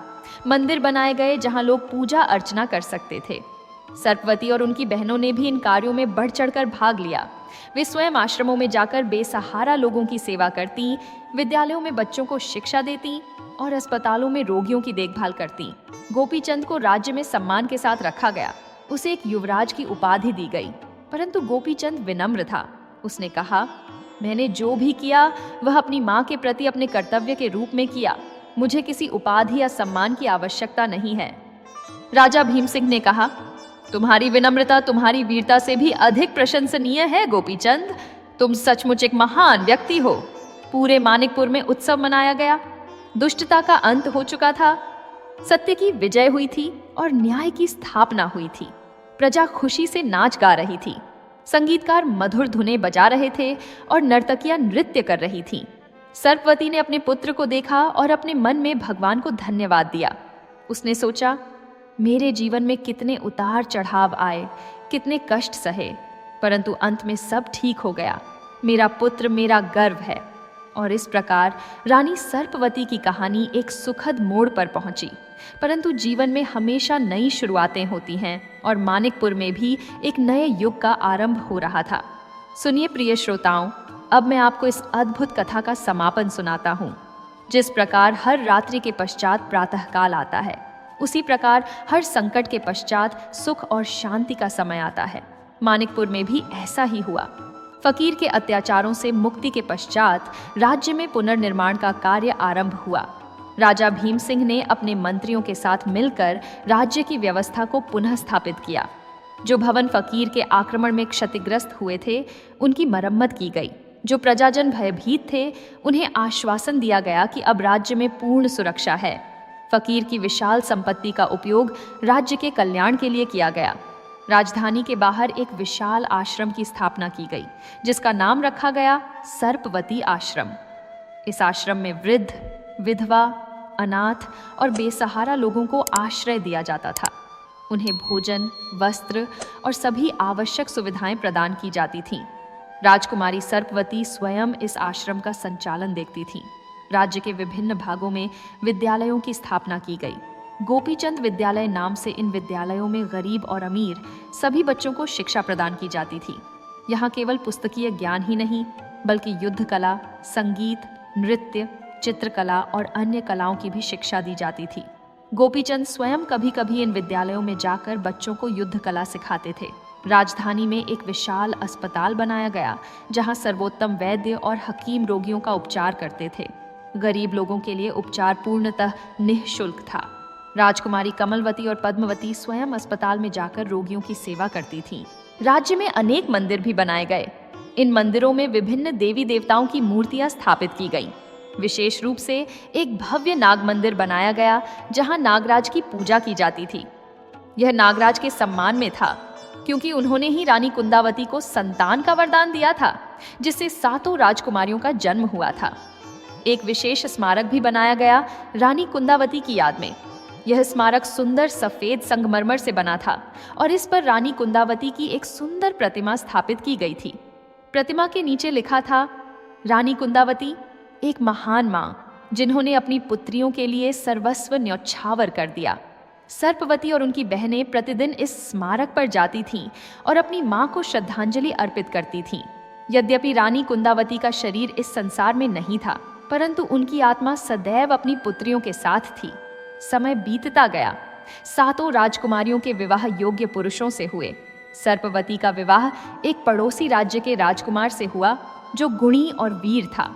अन्य राजकुमारियों के भी उपयुक्त वरों से विवाह हुए, परंतु विवाह के पश्चात भी 7 बहनें एक दूसरे से मिलती रहती थीं और अपना प्रेम और स्नेह बनाए रखती थीं। गोपीचंद एक महान योद्धा और न्यायप्रिय शासक बना। समय आने पर राजा भीम सिंह ने अपनी राजगद्दी गोपीचंद को सौंपी। गोपीचंद ने मानिकपुर का शासन अत्यंत कुशलता से किया। उसके शासनकाल में राज्य में अभूतपूर्व समृद्धि आई। प्रजा सुखी और संतुष्ट थी। कोई भी व्यक्ति भूखा या दुखी नहीं था। गोपीचंद ने अपनी मां सर्पवती की शिक्षाओं को कभी नहीं भुलाया। वह सदैव न्याय, सत्य और धर्म का पालन करता था। उसने कभी किसी निर्बल पर अत्याचार नहीं होने दिया। उसका दरबार सदैव सभी के लिए खुला रहता था। चाहे वह धनी हो या गरीब, सभी को न्याय मिलता था। एक दिन जब गोपीचंद अपनी मां सर्पवती के साथ बैठा था तो सर्पवती ने कहा, पुत्र, मैं अपने जीवन को देखती हूँ और सोचती हूँ कितने उतार चढ़ाव आए। मेरी माँ को खो दिया, मैं स्वयं बंदी बनाई गई। तुम्हारा जन्म एक किले में हुआ, परंतु अंत में भगवान ने सब ठीक कर दिया। यह सब उन्हीं की कृपा है। गोपीचंद ने कहा, माँ, आपने जो धैर्य, साहस और विश्वास दिखाया वह अद्वितीय है। आपने कभी आशा नहीं छोड़ी। आपने मुझे वह शिक्षा दी जिससे मैं आज यहाँ तक पहुँचा हूँ। आप मेरी प्रेरणा हैं। सर्पवती की आंखों में आंसू आ गए। यह खुशी के आंसू थे। उसने अपने पुत्र को गले लगाया और कहा, तुम मेरा गर्व हो गोपीचंद। मैं धन्य हूँ कि मैं तुम्हारी माँ हूँ। वर्ष बीतते गए। गोपीचंद का विवाह एक सुंदर और गुणवान राजकुमारी से हुआ और उनके अनेक पुत्र पुत्रियां हुई। गोपीचंद ने अपनी संतानों को भी वही शिक्षा दी जो उसकी माँ ने उसे दी थी। धर्म, न्याय, साहस और मातृ पितृ भक्ति। मानिकपुर एक आदर्श राज्य बन गया। दूर दूर से लोग यहाँ की समृद्धि, न्याय व्यवस्था और प्रजा की खुशहाली के किस्से सुनते थे। अनेक राजा मानिकपुर को देखने आते थे और गोपीचंद से शासन के गुर सीखते थे। सर्पवती और उनकी बहनें वृद्ध हो गईं, परंतु उनकी सेवा भावना कभी कम नहीं हुई। वे अपने जीवन के अंतिम दिनों तक प्रजा की सेवा में लगी रहीं। जब उनका समय आया तो वे शांतिपूर्वक अपने प्राण त्याग गईं। पूरा राज्य शोक में डूब गया। सातों बहनों का अंतिम संस्कार बड़े सम्मान के साथ किया गया। गोपीचंद ने अपनी मां और मौसियों की याद में एक और भव्य स्मारक बनवाया, जहां सातों बहनों की प्रतिमाएं एक साथ स्थापित की गईं। यह स्मारक एकता, प्रेम और त्याग का प्रतीक था। और अब प्रिय श्रोताओं, इस कथा का समापन करते हुए मैं आपसे निवेदन करता हूँ। इस कथा से हमें अनेक शिक्षाएं मिलती हैं। प्रथम, माँ का प्रेम और त्याग अतुलनीय है। रानी कुंदावती ने अपनी पुत्रियों के लिए अपने प्राण तक न्यौछावर कर दिए। हमें अपनी माँ का सदैव सम्मान करना चाहिए। द्वितीय, संकल्प और धैर्य से हर कठिनाई को पार किया जा सकता है। गोपीचंद ने अपने दृढ़ संकल्प से 7 समुद्र पार किए और अपनी माँ को मुक्त कराया। तृतीय, बुराई कितनी भी शक्तिशाली क्यों न हो, अंत में सत्य की ही विजय होती है। फकीर के पास अनेक जादुई शक्तियां थीं, परंतु अंत में उसका पतन हुआ। चतुर्थ, भाई बहनों का प्रेम अटूट होना चाहिए। सातों बहनों ने हर संकट में एक दूसरे का साथ दिया। पंचम, धन संपत्ति का सदुपयोग करना चाहिए। गोपीचंद ने फकीर की संपत्ति का उपयोग प्रजा के कल्याण के लिए किया। यह कथा हमें यह भी सिखाती है कि जीवन में चाहे कितनी भी कठिनाइयां आएं, हमें कभी हार नहीं माननी चाहिए। धैर्य, साहस और विश्वास के साथ हर संकट को पार किया जा सकता है। राधे राधे। इस प्रकार रानी सर्पवती की यह अद्भुत कथा समाप्त होती है। आशा है कि इस कथा ने आपके हृदय को छुआ होगा और आपको जीवन के कुछ महत्वपूर्ण पाठ सिखाए होंगे। जय माता की, धर्म की जय हो, सत्य की जय हो।